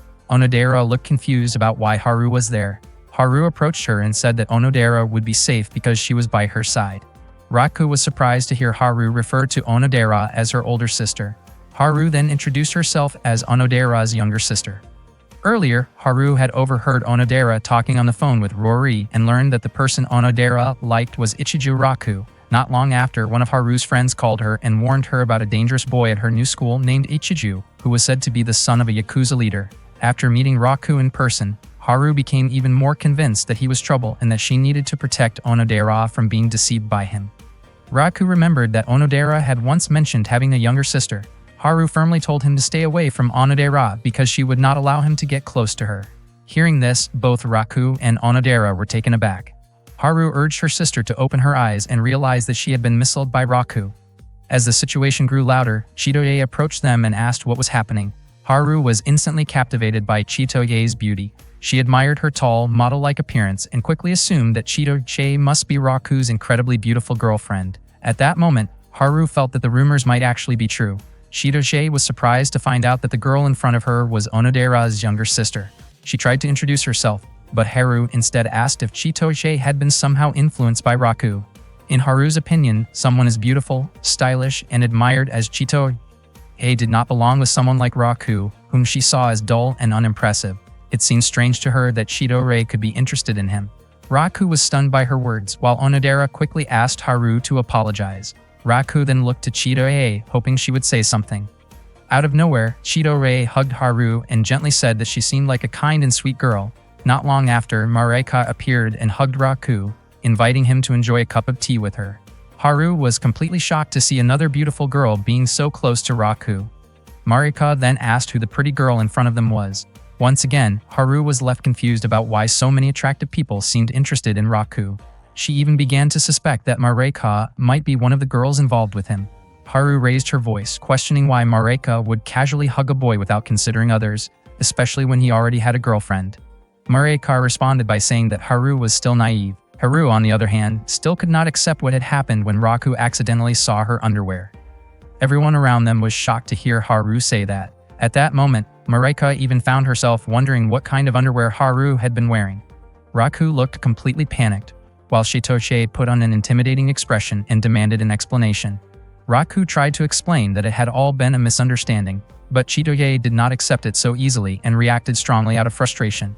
After that, Haru could not stop thinking about how someone like Raku had seen her underwear. She also could not understand why Onodera refused to believe her. While she was lost in thought, Haru noticed a flyer on the school bulletin board advertising different clubs. One in particular caught her attention, the Animal Care Club. She imagined being surrounded by cute animals that could help calm her mind. Unexpectedly, Raku was also part of that club. He was busy feeding a swan when Haru arrived. Just as she was considering joining, she could not believe she had to run into someone like him in a place like that. Haru immediately felt like leaving, thinking there was no way she could handle being in the same club as Raku. Just as she was about to walk away, she overheard Raku quietly hoping that Onodera would come and take care of the animals with him so they could spend time together. Haru approached him and called him creepy. Raku was startled, not expecting Haru to hear him talking to himself. Haru grew even more upset. She could not believe that Raku, who already had such a beautiful girlfriend, was still trying to get closer to Onodera. This made her even more convinced that Raku was completely unreliable, and she refused to let her sister get close to someone like him. Suddenly, a swan lifted Haru's skirt by accident, and once again, Raku ended up seeing her underwear. Not knowing how to react, Raku froze, and Haru immediately slapped him in anger. That night, Haru and Onodera soaked in the bath together, something they had not done in a long time. Seeing Haru still in a bad mood, Onodera gently asked if she was still upset with Raku. Haru replied that Raku had seen her underwear twice. She could not accept what had happened and insisted she would never forgive him. She even regretted ever thinking he was a good person. Onodera, however, said that Raku truly was a kind person and maybe Haru just had not seen that side of him yet. Haru questioned what exactly made Raku seem kind.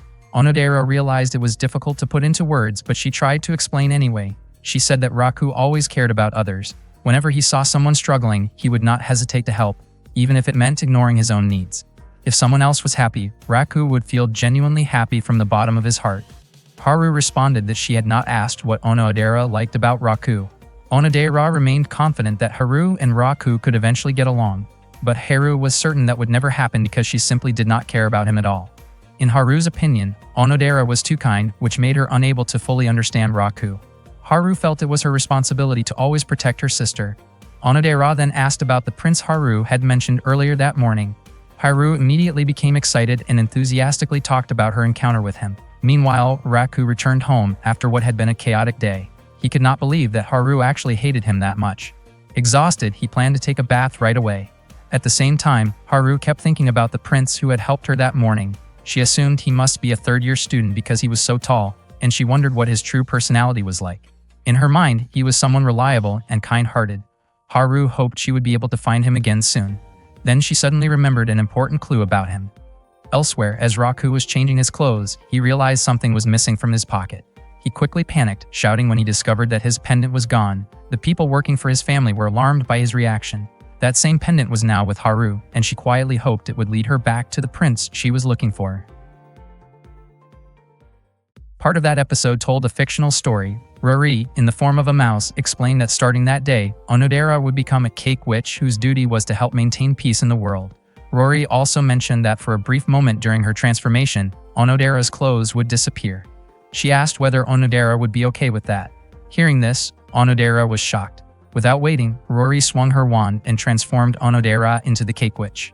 Onodera panicked as her clothes suddenly vanished, but moments later she appeared in a magical outfit suited for her new role. Rory then reminded her that they needed to help people in trouble. At that moment, Onodera felt that this might become one of the hardest challenges she had ever faced. That day, Onodera prepared to carry out her duties as the cake witch. She chose to transform inside the bathroom so no one would see her in such a vulnerable moment. She felt uncomfortable with the idea of transforming in public as it would affect her confidence. Rory provided a curtain for her to use during the transformation. However, once Onodera tried it, she was surprised to find that the curtain did not really help at all. Suddenly, Marika appeared and questioned whether Onodera truly thought she was suited to be a magical girl. Onodera did not recognize her. Marika then asked if Onodera was ready to protect love and peace across the world. Confused, Onodera asked who she really was. Marika introduced herself as a love witch responsible for maintaining peace in a neighboring town. Onodera was surprised to learn that there were other magical girls besides herself. Marika pointed out that Onodera still seemed shy during her transformation and wanted to demonstrate what a true magical transformation looked like. With the help of Shinobu, who appeared as a dog, Marika confidently showed her transformation, leaping into the air and reappearing in a magical police-themed outfit. Watching this, Onodera was more puzzled than impressed, especially by how fearless Marika seemed. Rory suggested that Onodera should try to learn from Marika's confidence. Meanwhile, Chitoye, another magical girl, was walking with Shukumi, who took the form of a cat. Shukumi mentioned that Chidoye's magical partner should also have been present. She found it strange that Chidoye looked so cheerful now, even though she had been very excited earlier. Chidoye explained that her form as a gorilla witch did not feel cute at all, even though she had hoped for something with ribbons and a more charming style. Shukumi reassured her that she was actually very cute. She added that a magical girl's outfit reflects her hidden talents, so there was not much that could be changed. Chidoye then realized that she did in fact have a knack for smashing solid objects with her head. Shukumi suggested they go find the other magical girls. Chidoye hesitated, worried about drawing attention by talking to a cat in public. Shukumi then asked if she could switch to her human form, which surprised Chidoye as she had not known that was possible. Shukumi transformed into a cute girl, which made Chidoye even more frustrated because Shukumi's outfit looked much cuter than hers. Chidoye even suggested swapping outfits, but Shukumi explained that it was not possible. By chance, the two of them eventually met the other magical girls. Rory gathered them all together for an important reason. She wanted the three magical girls to form a team and work together to eliminate the recent troublemakers causing chaos. They needed to unite and give it their all.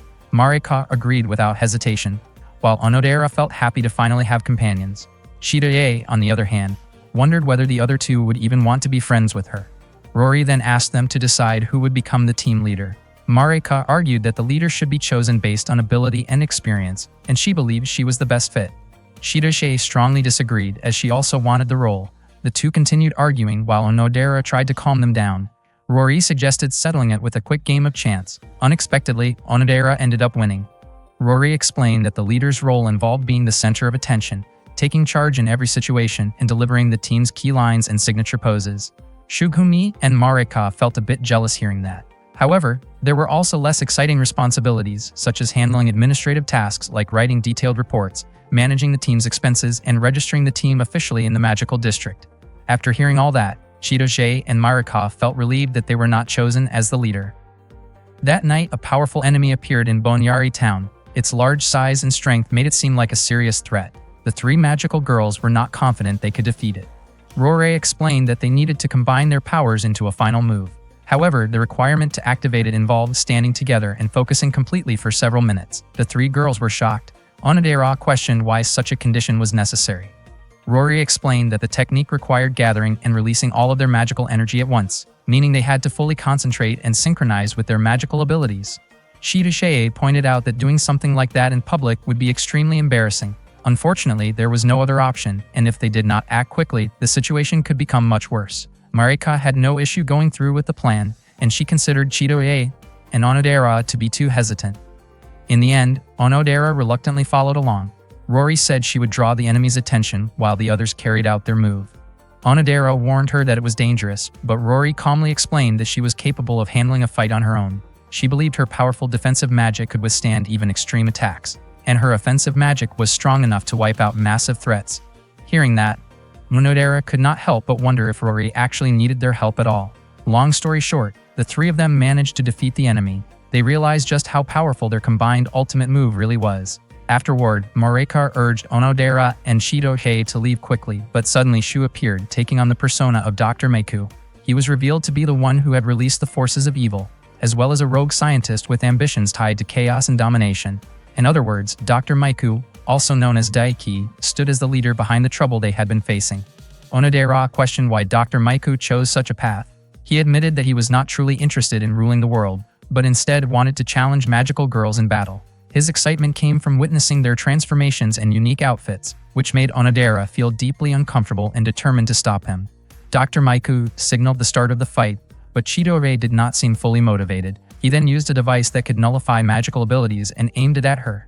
In an instant, her magical attire disappeared, leaving everyone shocked. He explained that his device could bypass magical defenses. Chidoye grew frustrated and called him out for his inappropriate behavior. Marika quickly counterattacked using her magical restraints, but the attack backfired. Rory then suggested that they return to their normal forms, realizing they would not win in their current state. Onodera reverted to normal, unsure of how to defeat Dr. Meiku. Meanwhile, Rory pretended to struggle with her staff, luring him closer. The moment he approached, she struck him and sent him flying far into the sky. After that, Rory told the others to return to their base so they could come up with a better strategy. On another day, Onodera's mother, Nanako, found herself in a difficult situation when two of her employees could not come in on a Sunday. Haru quickly offered to help manage the shop and asked Onodera to assist her. Nanako then suggested that Onodera invite the boy who had helped them before. Onodera agreed and planned to ask him. Haru did not know who that boy was, but before long, Raku arrived. Nanako and Onodera greeted him warmly. Haru was confused as to why Onodera had invited Raku. Onodera explained that he had helped at the shop before, and Nanako confirmed that he was reliable. Haru still felt that they did not really need his help, but since he was already there was no point arguing. Haru could not hide her irritation toward Raku and suspected that he had been interested in Onodera all along. She was determined not to let him get close to her sister. Raku sensed Haru's wariness and hoped they could get along somehow. Onodera noticed the tension between them and wished they could become friendly. At one point, Nanako casually remarked that Haru and Raku seemed to be getting along, joking that Onodera might have a new rival. Both Haru and Onodera quickly protested her comment.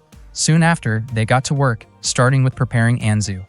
When Onodera asked Raku to pass her a teaspoon, Haru quickly stepped in and handed it over herself, making sure there was no unnecessary contact. Raku felt that Haru had misunderstood him, but Haru firmly brought up past incidents that made her distrust him. Raku felt embarrassed, especially since the topic came up in front of Onodera, who did not know how to respond. Not long after, Onodera stepped out to deliver something. Raku looked a bit uneasy, while Onodera believed that everything that had happened before was just a misunderstanding. She felt that if Raku and Haru talked things out calmly, they could eventually get along. Raku was surprised that Onodera left, since he had hoped to spend the day with her. Haru teased him, thinking he had been brushed off. She admitted she was surprised he still had the confidence to show up after everything. Raku insisted that he had not done anything wrong, but Haru remained unconvinced and criticized his behavior. Haru then made it clear that she did not want Raku getting close to Onodera, especially since he already had a very beautiful girlfriend. She viewed his actions as careless and warned him not to hurt Onodera's feelings. Haru described Onodera as beautiful, innocent, feminine, and genuinely kind. Raku agreed, adding that Onodera was also friendly and always cared about others. The two of them got so caught up talking about Onodera that Haru became annoyed when Raku interrupted her, reacting by hitting him in frustration. She made it clear that she had no intention of letting someone she saw as insincere like Raku get close to Onodera. Raku did not want Haru to keep misunderstanding him, so he explained that he was actually the one who had helped her when she was in trouble with some delinquents the other day. Instead of calming down, Haru became even more upset because she felt he was disrespecting the image of the prince who had saved her. Even though she could not clearly remember that person, she was convinced it was not Raku. In her memory, that person was around 180 centimeters tall, looked like a Hollywood actor, and had a strong, confident voice. Raku was surprised at how much she had exaggerated the image. Haru still refused to believe him, and Raku eventually decided it was pointless to continue the conversation. He apologized and asked her to forget what he had said. Haru, however, could not believe that Raku would go that far just to make a claim like that. Raku then suggested they get back to work and asked what he could do to help, but Haru told him not to do anything. While watching her cook, Raku commented that she seemed really skilled, especially since he knew Onodera was not very good at cooking. Haru explained that it was true, and that she was the only one their parents had trained to help run the shop, which was why she handled most of the work. As he watched her, Raku became more convinced that Haru truly loved making traditional Japanese sweets. He noticed how natural and refined her movements were when using kitchen tools and preparing ingredients. In his opinion, her skills were impressive, and he was sure her sweets would taste great. Haru, however, looked irritated and insisted that his compliments did not make her happy. Even though Haru refused his help, Raku still wanted to assist. When he started working, Haru was surprised by how skilled he was. She asked if he often made Japanese sweets, and it turned out he had quite a bit of experience from working at Nanako's shop. Haru was shocked to find that the sweets he made were soft and delicious. When Raku asked what she thought, he explained that he used a daifuku recipe from Suzumiya. Haru turned out to like Suzumiya's daifuku as well. They ended up chatting comfortably about it, almost like they were getting along. Then Haru suddenly realized that she had been casually talking with someone she considered her enemy, which caught her off guard. Not long after, Nanako showed up and teased Haru, joking that she might try to take Raku away from Onodera.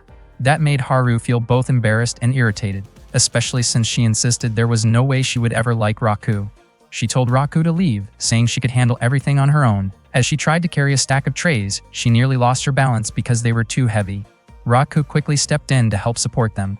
Haru kept telling him to let go, but Raku refused because it was dangerous, insisting that she should just give in and let him help. Haru warned that she would call out loudly so Onodera could hear if he did not let go, but Raku did not back down. He believed it would be much worse if she got hurt because of him. His response surprised Haru, and she could not help but notice how strong his grip felt. At that moment, Onodera walked in and was surprised to see Raku and Haru closer than she had expected. Startled, Haru instinctively pulled her hand away, which caused all the trays of sweets to fall to the floor. Nanako quickly scolded them, saying they needed to be more careful while working.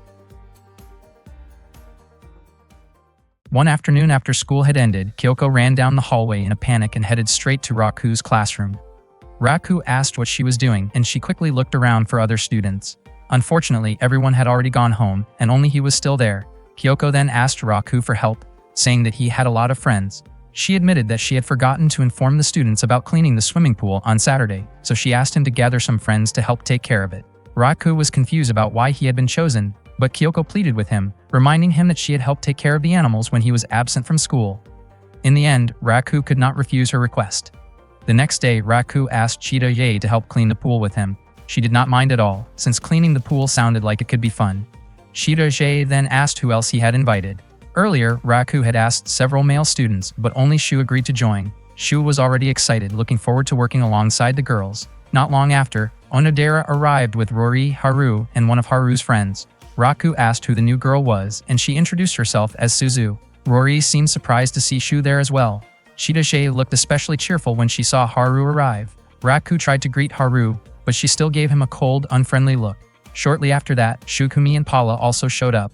Chitoye commented that Shukumi's outfit suited her, though it turned out she was wearing clothes borrowed from Chitoye, which made her feel a bit embarrassed since they were quite tight. Raku was also surprised to see Paula there, and she calmly explained that she had come for Shukumi. Suddenly, Paula bowed deeply in front of Chitoye, saying that she felt honored to meet her. She introduced herself as a member of the Beehive and declared her loyalty, stating that she was willing to carry out any request. Chitoye looked surprised by Paula's intense attitude. Shukumi then suggested that they check the available cleaning equipment. Not long after, Marika arrived in a very lively manner and rushed toward Raku, but Chitoye quickly stopped her before she could get too close. Once everyone had gathered, Raku encouraged them to do their best, reminding them that the pool could be used again once it was clean. Everyone worked together to clean the pool. Some sprayed water, while others scrubbed away the dirt stuck to the bottom.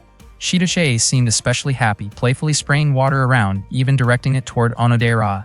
They all enjoyed working together. At one point, Shukumi slipped while trying to step into the pool, which made everyone laugh. Shu was thrilled seeing all the fun moments and wanted to record them, but Raku stopped him, warning that it might cause trouble if the others got upset. They continued working hard, and eventually the cleaning was finished. The pool was refilled with clean water, and afterward, they all sat down to enjoy the lunch that Onodera had prepared. Chitoye really liked the food and asked if Haru had made it. Haru explained that Onodera had arranged everything. She admitted that she had originally planned to make something simple, but after Onodera organized it, the lunch looked much more impressive. Haru then called out to Paula and invited her to join them, but Paula ignored her. Shukumi decided to bring some food over to Paula instead. At that moment, Paula was sitting quietly on a tree branch, lost in thought when Haru climbed up to join her.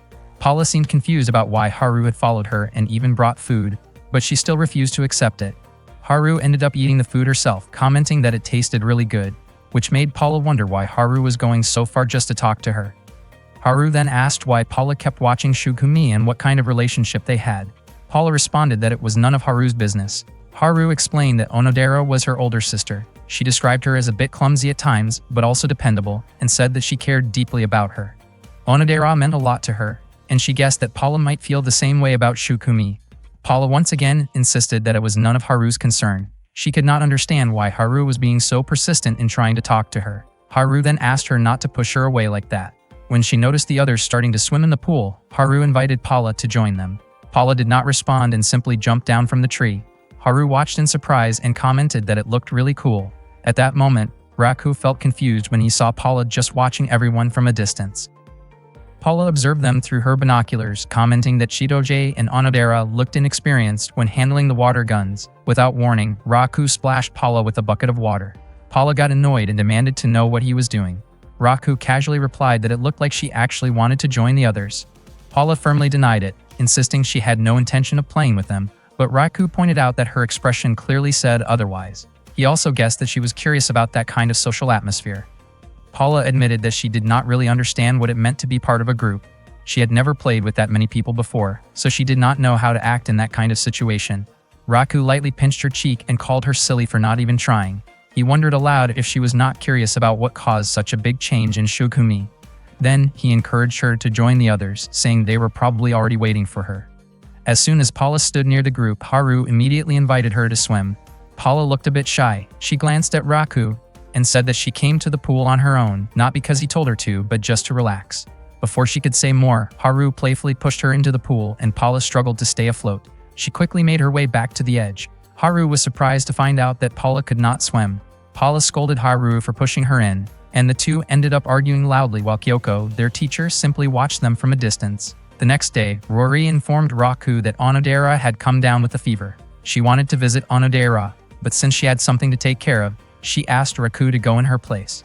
Raku hesitated and asked if it was really okay for him to visit. He was shocked when Rory said that Onodera was actually the one who wanted him to come.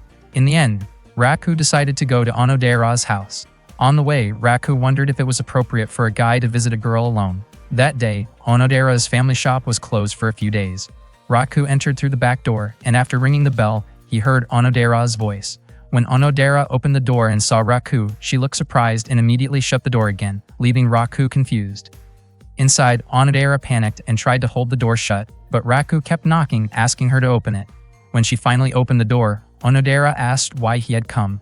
Raku explained that Rory asked him to visit her instead. Onodera said that Rory had not told her anything about it. Hearing that, Raku felt a bit annoyed, thinking Rory had set him up. Even so, he was still happy that he could see Onodera. Onodera invited him inside and Raku asked how she was feeling. She said she was a little better, although she still had a fever and had already taken some medicine. Raku asked why the shop was closed, and Onodera explained that her mother had gone on a trip with friends from the shopping district and would not be back for a few days. Raku could not help but think that meant it was just the two of them at home. Onodera gave him a gentle smile, but suddenly Haru noticed Raku and immediately called the police, thinking he was an intruder. Raku felt frustrated being accused like that. Haru tried to force him out, but Onodera stopped her and explained that Raku came to check on her, asking Haru not to be rude. Haru insisted that Onodera did not need anyone else since she was already there and continued trying to send Raku away. Raku then offered strawberry cake from Suzumiya. Seeing her favorite treat, Haru finally allowed him to stay for a short while. Onodera asked if she could use the kitchen because she wanted to prepare something simple like porridge, but Raku stopped her and headed to the kitchen himself. Surprisingly, Haru even decided to help him. While they were in the kitchen, Haru questioned Raku's intentions and wondered if he was taking advantage of Onodera while she was not feeling well. Raku quickly denied having any bad intentions, but Haru still found it hard to trust him. She could not understand why Raku, who already had a girlfriend, would come to visit Onodera, and she wondered if his girlfriend would not be upset. Raku struggled to explain because the situation was too complicated. Haru could not believe there was a situation that allowed something like that to happen. Raku started to feel that things were getting really difficult, and even having a simple conversation with Onodera might not go smoothly. Suddenly, Haru brought up the pendant connected to the prince. She made it clear that she would never give it to Raku because she intended to give it directly to the prince herself. Haru felt like she could not let her guard down, especially while Onodera was sick. Not long after, Haru brought the porridge to Onodera, but to her surprise, Onodera was cleaning her room. Haru quickly told her to get back into bed and rest since she was still sick. Raku, on the other hand, was surprised that he had the chance to enter that room again. Haru asked Onodera to eat the porridge she had just made right away, then gently fed her spoon by spoon. It seemed like Haru was doing it on purpose, just to tease Raku a little. She mentioned that Onodera's fever seemed to be going down and that she would probably recover soon. Haru reminded her to drink plenty of water and get enough rest. She also told Onodera to call her if she needed anything.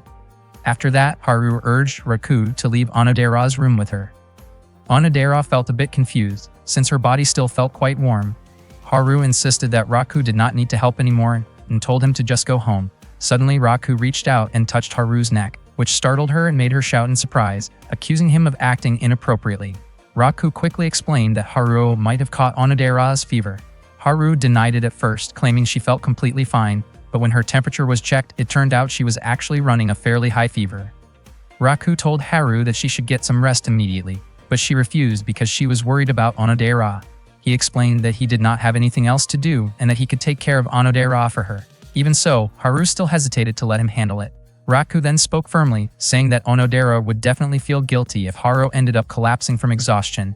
He also reassured her that he had no bad intentions toward Onodera and would not do anything inappropriate.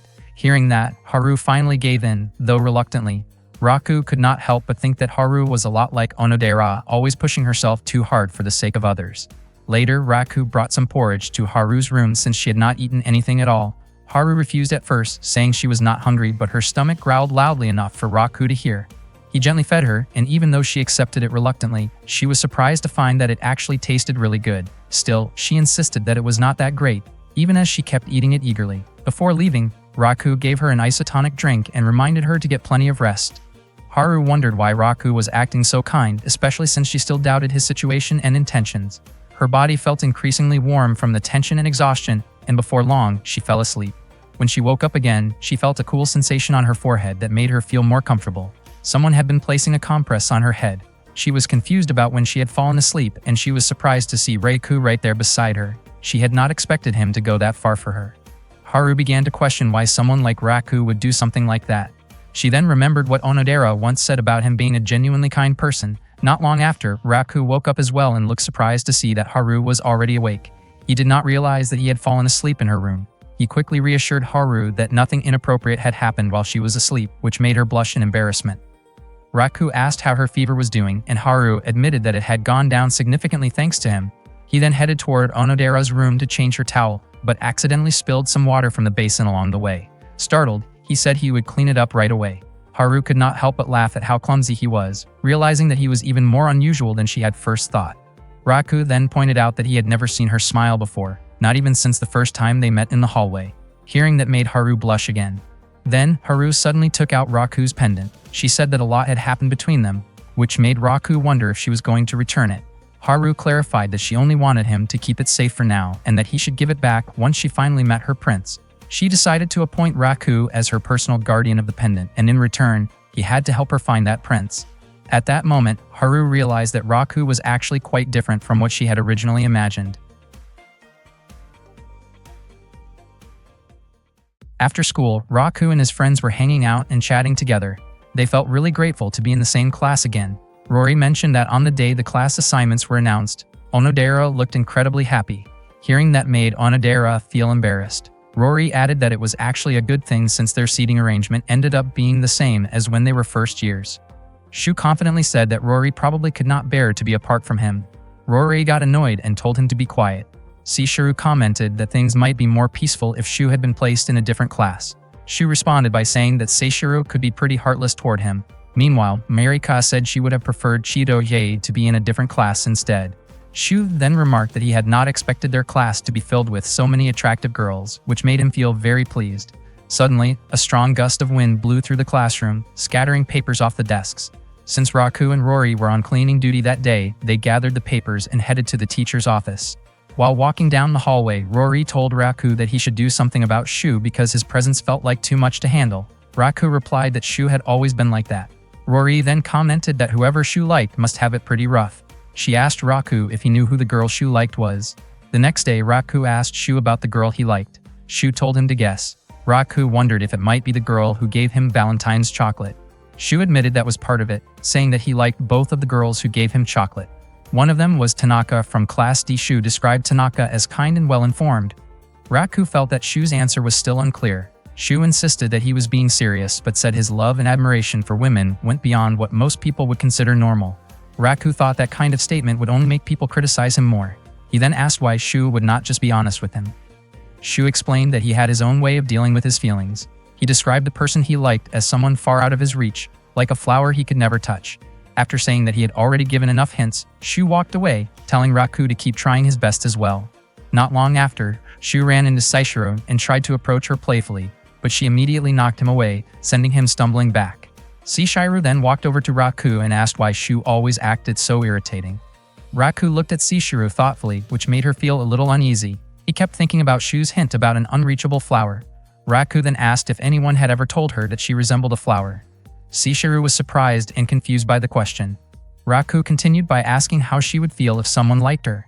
Hearing that made Seishiro blush, especially when Raku compared her to a flower that was hard to reach. Raku then asked what she thought about someone whose feelings could not be returned. He quickly apologized for asking something so strange, especially since Seishiro had never experienced first love. Seishiro answered that if she were certain her feelings would not be returned, she would keep them hidden. She would not tell anyone and would continue to hide those feelings until they eventually faded away. Raku thought her answer sounded very mature, like someone with a lot of life experience. He praised her and said that if she really wanted to, she could probably win over any guy she chose. Hearing that surprised Saishiru, and she immediately struck Raku in response. At that moment, Raku realized that the person Shu was referring to was probably not Saishiru. Later that afternoon, Rory was walking through the hallway, still feeling annoyed by Shu's behavior. She started to think that there might be something Shu had not told Raku about the girl he liked. Rory found it strange that she had become curious about it herself. At the same time, Shu was delivering textbooks to the teacher's office. Kyoko thanked him and apologized for often asking for his help. Shu said he did not mind, but jokingly asked her to add 5 points to his English grade. Kyoko quickly denied having any such deal and instead gave him some cake. Shu happily accepted it. Then, Kyoko suddenly shared that she would be getting married next month and would stop teaching after the end of the month. Shu was actually surprised, but he put on a cheerful and excited expression upon hearing the news. He felt relieved that Kyoko would finally be getting married in her 30s. After that, Shu headed home. The next day, Shu was lying down behind the school, lost in thought. He looked deeply sad as he remembered his moments with Ms. Kyoko. Earlier that day, Ms. Kyoko had announced her upcoming marriage to the students. Everyone was shocked, and the classroom quickly filled with excited chatter. They were all curious about what kind of man would be marrying their beloved teacher. At the same time, they knew they would miss her once she was no longer teaching them. Shu, however, appeared unusually cheerful, which left Rory confused by his behavior. That afternoon, Shu and Raku were together behind the school. Raku wondered out loud if they would ever get married someday. Shu casually replied that it would probably be Raku who got married first, and that he might even build a happy life together with Onodera. Raku felt it was unfair since Shu already knew who he liked. He asked Shu to reveal it, but Shu only promised to tell him if Raku could guess correctly. Out of nowhere, Raku mentioned Ms. Kyoko's name. He figured that Shu had always been close to her and would feel lonely not seeing her anymore. Shu admitted it with a smile, saying that Ms. Kyoko was kind and loved by many people, so a lot of them would surely miss her when she left. Still, Raku could tell that Shu was not being honest, and that something was bothering him. Back when they were in 6th grade, Shu's mother had been hospitalized, and the expression on his face now looked exactly the same as it did back then. Shu was surprised that Raku noticed. Raku then asked when Shu had started liking Ms. Kyoko. Shu explained that it began the moment they entered high school, describing it as love at first sight. When Raku asked whether he planned to confess his feelings, Shu said it would be impossible since Ms. Kyoko was about to get married. He believed that confessing would only burden her. He did not want to act selfishly and instead chose to keep those feelings as a precious memory in his heart. Raku understood what Shu meant. He admitted that if he were in Shu's position, he would probably say goodbye without confessing. That thought made Raku realize that he might need to confess his own feelings to Onodera. He could not imagine her marrying someone else, but at the same time, if she truly loved someone else and wanted to be happy, he knew he would not stand in her way. Later, Raku approached Saishiru to ask for advice about loving someone he could not have. He wondered what she would do if she had one last chance to confess to someone who was about to get married. Saishiru was startled and briefly thought that Chidoshe might be getting married to someone else. Raku quickly denied it, saying it was just a hypothetical question. Saishiru answered that she probably would not confess because it would only cause trouble. Raku questioned whether she was truly certain about that and whether she could carry that burden. Saishiru replied that it was not about whether she could handle it or not, but rather that there would be nothing left to do except accept it and move forward. Raku praised her for thinking so realistically, even though she had never experienced it herself. Embarrassed, Saishiru said she was simply doing what she believed was right. Raku realized that if Shu confessed now, it would not be the right time. Meanwhile, the girls in class were still curious about Ms. Kyoko's fiancé. She reassured them by saying that he was just an ordinary person, which somehow made everyone feel at ease. Suddenly, Shu showed up and suggested organizing a farewell party. Raku could not understand how Shu managed to laugh so freely while hiding his sadness. The next day, Raku met Shu again behind the school and reminded him that it would be Ms. Kyoko's last day teaching their class. He told Shu that he had always supported him when it came to love, so this time, he wanted to return the favor. Raku admitted that all he could do was support whatever decision Shu made. He even planned to treat Shu to a meal after Ms. Kyoko left. On her final day, Saishiru met Raku in the hallway to revisit his question from before. She admitted that her previous answer had missed the point and wanted to correct it. She explained that it was not about whether she could endure it, but rather a forced choice she might have to accept. That did not mean she truly wanted it, nor that she would be able to handle it easily. She might not even be strong enough, and she did not fully understand it herself. Still, she believed that was what love was supposed to be like. Raku was genuinely impressed by her answer. He thanked her, gave her a light pat on the shoulder, and then walked away. Not long after, Shidoche showed up and asked what Seishiru had been talking about with Raku earlier. Seishiro explained that she and Raku had only been discussing a metaphor about love. Raku then ran off to find Shu. Around that time, Ms. Kyoko said her goodbyes to the students. When Raku found Shu, he said it looked like Shu was struggling. Raku told him that the choice he made was the right one, even calling it a mature decision. Still, Raku believed Shu should do what he truly wanted and promised he would support him no matter what. Even if Shu chose to stay quiet, Raku said he would stand by him, quietly supporting him from the side. Shu was confused about why Raku would go that far for him. He felt like he had already experienced heartbreak and that there was nothing he could do once love had ended. Shu insisted that he had no regrets at all. However, Raku pointed out that no one had noticed Shu's lie except him. Shu then recalled when Ms. Kyoko had called him the most mature among them and told him to enjoy his youth. At that moment, Shu asked Raku to give him a push. Without hesitation, Raku kicked Shu forward and told him to hurry and catch up with Ms. Kyoko before her taxi left. Shu immediately ran as fast as he could. Soon after, heavy rain began to fall. Raku was not sure whether what he had done was something big or not. Meanwhile, Rory was carrying a stack of books that Shu was supposed to handle as part of his duties. Suddenly, Shu rushed past her at full speed. Rory tried to call out to him, but he had already run by so quickly that she wondered if it was really him. Just as Ms. Kyoko's taxi was about to leave, Shu called out to her. He managed to express everything he had been holding back. Ms. Kyoko smiled warmly and said that Shu had truly made the most of his youth and that she believed he would grow into a good man someday. After that, she said her final goodbye and left. Raku later approached Shu and asked if he had overstepped by getting involved. Shu denied it and instead asked Raku to treat him to takoyaki, just like he had promised. The two of them ended up eating together. Shu thanked Raku and admitted that even though what he did was not really his style, he did not mind it at all. Shu then turned the question back on Raku. He pointed out that Raku had pushed him to be honest with Ms. Kyoko, yet Raku himself had not done anything about Onodera, the girl he liked. Raku was caught off guard and said that things were complicated. Shu warned him not to end up with regrets by continuing to act the same way. He even said that if Raku's choice eventually led to regret, he would not let him hear the end of it. Raku realized just how amazing Shu was. He also understood that confessing his feelings to Onodera would not be easy. Suddenly, Onodera called out to him and asked where he had gone earlier that day. She admitted that she had been really worried about him. Raku replied that he had some things to take care of. Onodera simply smiled in response. Feeling a bit shy, Raku asked if she wanted to walk home with him.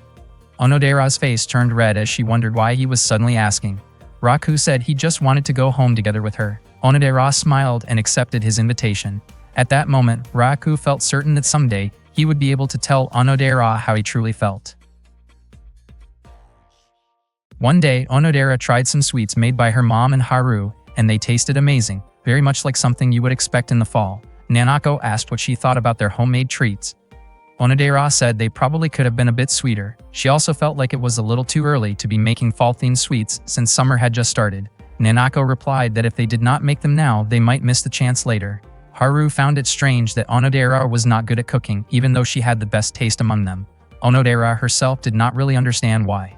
Haru then teased her, saying it looked like she had gained some weight from tasting too many sweets. Onodera did not seem too bothered by it at first, even joking about it. Still, deep down, she realized her weight had been going up because she kept eating sweets, and recently she had not even checked her weight. Eventually, Onodera decided to step on the scale. As soon as she saw the number, she was shocked. Even though she knew what had caused the weight gain, she did not expect it to increase that much. She had not really noticed the changes in her body, but she was sure other people probably could. At that moment, she started thinking that maybe it was time to go on a diet. The next day in class, Onodera asked Rory if she looked like she had gained weight. Rory immediately poked at her stomach and said she looked the same as usual, but she also added that Onodera should probably pay a bit more attention to her weight. That comment made Onodera even more convinced that she had gained weight without realizing it. She began thinking about skipping breakfast and maybe starting some exercise. Not long after, Raku walked into the classroom and greeted her. Onodera did not want him to find out about her weight gain, so she felt like she had to do something quickly. She knew she had to stay away from sweets and resist the temptation of food. Suddenly, her stomach growled loudly. Raku asked what that sound was. Onodera felt embarrassed and tried to pretend she did not know. She had skipped breakfast that day, but she did not expect her stomach to make such a loud noise. Raku then asked if she was okay because she looked really tired. Her stomach growled again, making her even more embarrassed, but she tried to stay strong and push through it. While walking down the school hallway, Onodera was suddenly approached by Chidojay and Shugumi. Chidojay excitedly mentioned that she could not wait for their plan. Onodera seemed confused and did not remember what Chidojay was talking about. Chidojay reminded her that they had planned to go eat as many cakes as they wanted. Hearing that made Onodera freeze for a moment. She remembered seeing a cake shop on TV recently that looked really good. She actually wanted to go with Chidokei, but she had already made up her mind to stick to her diet, so she apologized and said she had something urgent to take care of that day. Chidokei looked disappointed. At that moment, Shokumi reminded Chidokei that she had already eaten a lot of cake. Chidokei casually explained that she was just comparing cakes from different shops. Hearing that, Onodera could not help but look Chidokei up and down in disbelief. Chidokei wondered why Onodera was acting like that. Onodera was amazed at how Chidokei could eat so many sweets and still maintain her figure. As time passed, Onodera felt even hungrier, but lunchtime was still far away. She also did not want her stomach to growl again in class. In the end, she decided to eat her lunch early in a quiet corner of the school. Not long after, Raku found her and asked why she was eating in a place like that. Onodera felt really embarrassed about being caught eating early. Raku, on the other hand, started to feel like something was off. He wondered if she might be feeling unwell or dealing with something. Soon after, the bell rang and the students quickly left their classrooms for physical education class. Onodera felt motivated, thinking that exercising might help her lose weight. That day, the girls' activity was swimming. Onodera tried to pump herself up, believing that swimming would help her slim down. Rory found it unusual to see her so enthusiastic. She invited Onodera to practice together and said she would watch over her while swimming. Unexpectedly, Onodera ended up struggling in the pool during practice. Later that afternoon, Onodera walked home alone. She could not believe she had struggled so much in the pool. It made her realize that she felt weaker when she did not eat at all. After getting through the whole day like that, she had hoped her weight would go down, but she knew it was unrealistic to expect immediate results in just one day. When she got home, Onodera quickly stepped on the scale again. To her surprise, her weight had actually increased. She could not understand how that was possible, especially since she had barely eaten anything that day. The next day, Onodera seemed low on energy in class to the point where Raku asked if she was feeling sick. She said she was fine, but Raku was not convinced. He remembered that she had fainted during gym class the day before, and it made him worry even more. Wanting to help, he finally gathered the courage to do something. Raku had made Onodera's favorite snack, candied sweet potatoes. She was surprised and really wanted to try them. For a moment, she even wondered if he had made them just for her. She actually wanted to refuse because she was on a diet, but she could not bring herself to do it after seeing the effort he had put in. She thought about taking just one bite, but suddenly changed her mind and told him she was not hungry. Then she quickly walked away. This only made Raku more certain that something was wrong, especially since she had refused her favorite food. Meanwhile, Onodera stood behind the school building, thinking about the snack. She really wanted to eat it and was sure it tasted delicious. She felt foolish, knowing that Raku had made it especially for her. She also felt like she had hurt him because of her own selfishness, and she wanted to apologize. Out of nowhere, Raku showed up and handed her a bottle of tea. He apologized for getting too involved, but explained that he had noticed she had not been eating much lately, which was why he made her favorite food. He gently asked if something was bothering her and said he was willing to listen if she wanted to talk. Onodera had not expected him to care so much. She felt guilty and did not know what to do. She thanked him for being concerned and accepted the drink. Raku reminded her to eat regularly, mentioning that she looked thinner than usual. Onodera smiled, which only made Raku more confused. He could not figure out what had been going on with her lately. Onodera then said that everything was fine now and that her problem had been resolved. That night, Onodera checked her weight again at home and was shocked by the number on the scale. Suddenly, Nanako told her that the scale was broken. Onodera was surprised to hear that. The next day, the weather was bright and clear as Onodera walked to school. She met up with Rory and they walked together. Soon, their other friends joined them, and everyone headed to school in high spirits, enjoying the start of a beautiful morning. Back when she was in her third year of middle school, Onodera had fallen in love. The person she liked was her classmate, Raku. It was not because he was particularly outstanding in academics or sports. What drew her to him was his kindness. They first became classmates in their second year of middle school, and by their third year, they slowly started talking more often. Normally, they did not greet each other much, but one day, Raku began saying hello to her every morning and afternoon on the way to and from school. That simple habit became something Onodera looked forward to every single day. One day, Onodera was filling out a high school preference survey, planning to apply to an all-girls school. However, she overheard a conversation between Raku and Shu about their own plans. Raku had chosen Bonyari High School because it was close to his home, and Shu had decided to go there as well. That made Onodera start to worry. If she and Raku did not end up at the same school, she would no longer hear his greetings, the very thing she cherished every day. She wanted to spend more time talking with him. The next day, Onodera told Rory that she wanted to take the entrance exam for Bonyari High School. Rory was surprised and asked if she had not originally chosen Otori, the all-girls school. Previously, Onodera had said she picked that school because there was a great cake shop nearby. Rory quickly realized that Onodera probably just wanted to go to the same school as Raku. Rory became interested in applying there too, but she reminded Onodera that even though Bonyari was not as selective as other schools, it might still be difficult for her since her grades were quite low. Onodera promised that she would do her best. She began studying for the entrance exams at 15 years old. As a teenager, she chose a high school mainly because she wanted to attend the same one as the person she liked. It was the first time she had ever studied that seriously, all for the sake of getting into the same school as Raku. Rory, her best friend, consistently helped her study properly while they were at school. When the entrance exam day finally arrived, Raku and Onodera ran into each other there. Raku asked if Onodera was also applying to Bonyari High School. Feeling shy, she admitted that she was. Raku looked genuinely happy, and with a warm smile on his face, he encouraged her to do their best together in the exam. Seeing that sweet smile made Onodera blush, and she felt a strong sense of confidence that she could pass. Rory was surprised to see how calm Onodera looked, especially since she had expected her to panic before the exam. Onodera felt even more confident because she had studied hard and had Rory's help. Now all that was left was to give it everything she had, so she could be accepted alongside Raku. Unfortunately, when the results were announced, Onodera didn't pass. She felt like all her efforts had been pointless. She thought she would no longer be able to hear Raku say good morning or goodbye at school. Rory tried to push through the crowd to ask about Onodera's results, but Onodera, overwhelmed with sadness, ran off before she could say anything. At that moment, Raku also noticed how upset Onodera was after failing the exam. When she got home, Onodera looked so down that Haru felt worried just seeing her. Onodera was deeply saddened, thinking that she wouldn't be able to meet Rory and Raku at school anymore. That night, she sat alone outside as the snow fell, feeling overwhelmed with regret. She thought that if she had known things would turn out this way, she might have confessed her feelings to Raku. Not long after, Raku showed up and asked why she was there. Onodera was surprised and asked why he had come. He explained that he was getting ready for the school orientation the next day. At that moment, Onodera's heart started racing, and she felt like the most foolish person in the world. Raku mentioned that he already knew about her exam results. He didn't dwell on the topic, which made Onodera realize once again how kind he truly was. More than ever, she wished she could attend the same school as him. Raku then asked if she wasn't cold since she was only wearing her school uniform in the middle of the snowfall. He offered her his scarf. At first, Onodera refused because she didn't want him to get sick, but she suggested that they share it instead. They ended up sitting close together, wrapped in the same scarf. Onodera felt as if they looked like a couple. She commented that his scarf was surprisingly long.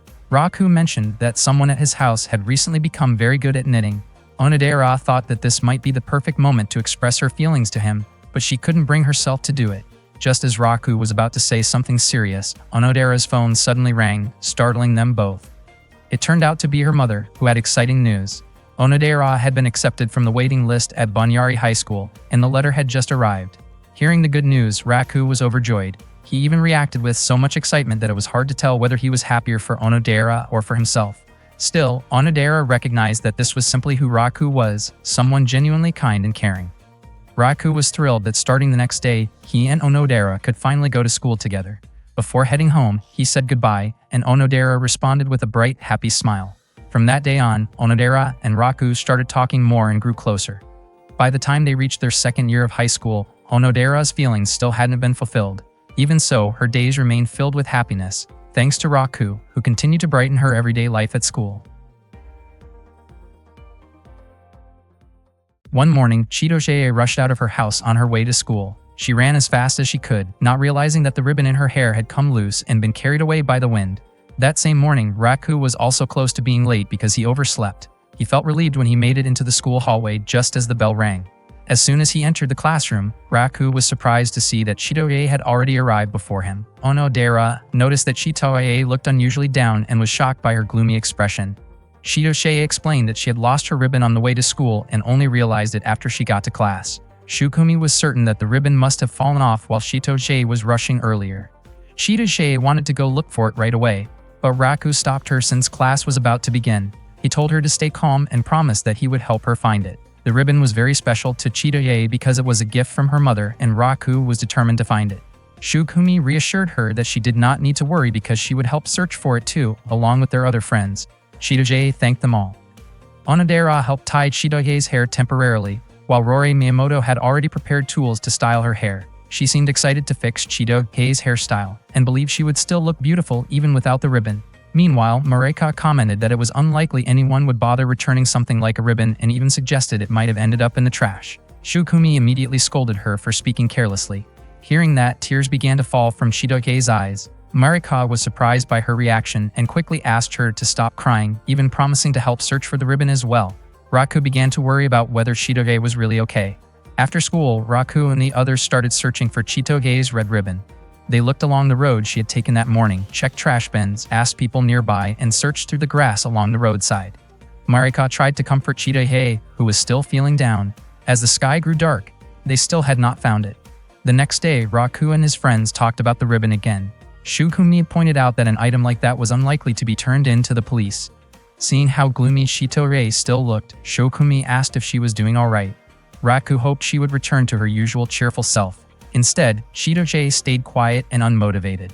Seeing that, Raku decided to treat her to a limited edition ramen dish that she liked. He was surprised when she turned down the offer, since she would normally never refuse. Shidoge seemed unusually low on energy, and it was hard for Raku to watch. At the same time, he could not help but notice that she looked different, softer and more feminine than usual. Out of nowhere, Raku challenged her to an arm wrestling match. Shidoge was confused about why he would suggest that, but despite her low mood, she still had enough strength to defeat him easily. Rory commented that Raku was being ridiculous. Raku started wondering what would happen if the ribbon was never found. Would Shidoge stay like this? Since the ribbon still had not turned up, it seemed like they needed to expand their search area. Raku could not stand seeing Shidoge so depressed and wanted to cheer her up, but without the ribbon, he felt stuck. Eventually, Raku began to think that even if someone had found the ribbon, they probably would not return it. With that in mind, he decided to buy a similar ribbon from a store. Even so, he felt guilty for planning to deceive Shidoge. Later that afternoon, Raku approached Shidoge while she was still searching. He told her that he had found her ribbon. Shidoge immediately brightened up and asked where he had found it. Raku explained that it had been carried by the wind and ended up near the hills. He handed the ribbon to her and reminded her not to lose it again. Shidoge was overjoyed and thanked him, but suddenly she realized something was off. She noticed that the ribbon was not actually hers because it smelled different. Raku was surprised that she could tell. Shidoge explained that it smelled like a brand new item. Raku quickly apologized for lying and admitted that he did not mean any harm. Unexpectedly, Shidoge smiled and did not make a big deal out of it. She believed that Raku had done it for her sake and even thanked him. Raku was caught off guard by her reaction. Normally, she would have gotten extremely upset and reacted harshly, but this time she stayed calm. It made him feel like he was seeing a completely different side of her. For a moment, he even thought that it might not be so bad if she stayed this way, since her usual attitude could be pretty intense. Still, Raku decided to keep searching for the real ribbon. Not long after, he finally spotted something. He called out to Shidoge and pointed upward. The ribbon was caught on a telephone pole. Seeing her ribbon hanging above, Shidoge suddenly burst with energy and ran toward it. She climbed up a telephone pole, but the ribbon was swept away by the wind. She kept chasing after it, refusing to let it go just like that. Raku was surprised by how quickly she sprang into action, but he felt relieved to see her cheerful again. The wind blew harder, carrying Raku's ribbon away as well. Meanwhile, Chidori continued running after the ribbon, drifting through the air. It floated closer to the railway tracks, and at the same time, a train sped past. The ribbon hung above the tracks and was instantly torn apart when the train passed through. Shidoge broke down in tears as she watched her beloved ribbon destroyed right in front of her eyes. She could hardly believe what had just happened. She cried uncontrollably. Raku approached her and asked why she was crying so much. Through her tears, she said that her ribbon had been ruined. Raku explained that the destroyed ribbon was not actually hers, but the new one he had bought earlier. It turned out Shidoge had been chasing the wrong ribbon, since Raku's had also been blown away by the wind. Then Raku handed her the real ribbon, saying that she would definitely recognize it, even by its scent. Shidoge gently smelled the ribbon and was overwhelmed with emotion when she realized it was truly hers. Tears of relief filled her eyes as she hugged Raku and thanked him. Raku's face instantly turned bright red. Suddenly, Shidoge pushed him away, accusing him of taking advantage of the moment while she hugged him. She then promised that she would never lose her ribbon again. Raku felt relieved to see her back to her usual self, even if the moment ended a bit awkwardly. Shidoge tied her hair with the ribbon again. Raku looked at her and commented that she looked more natural that way.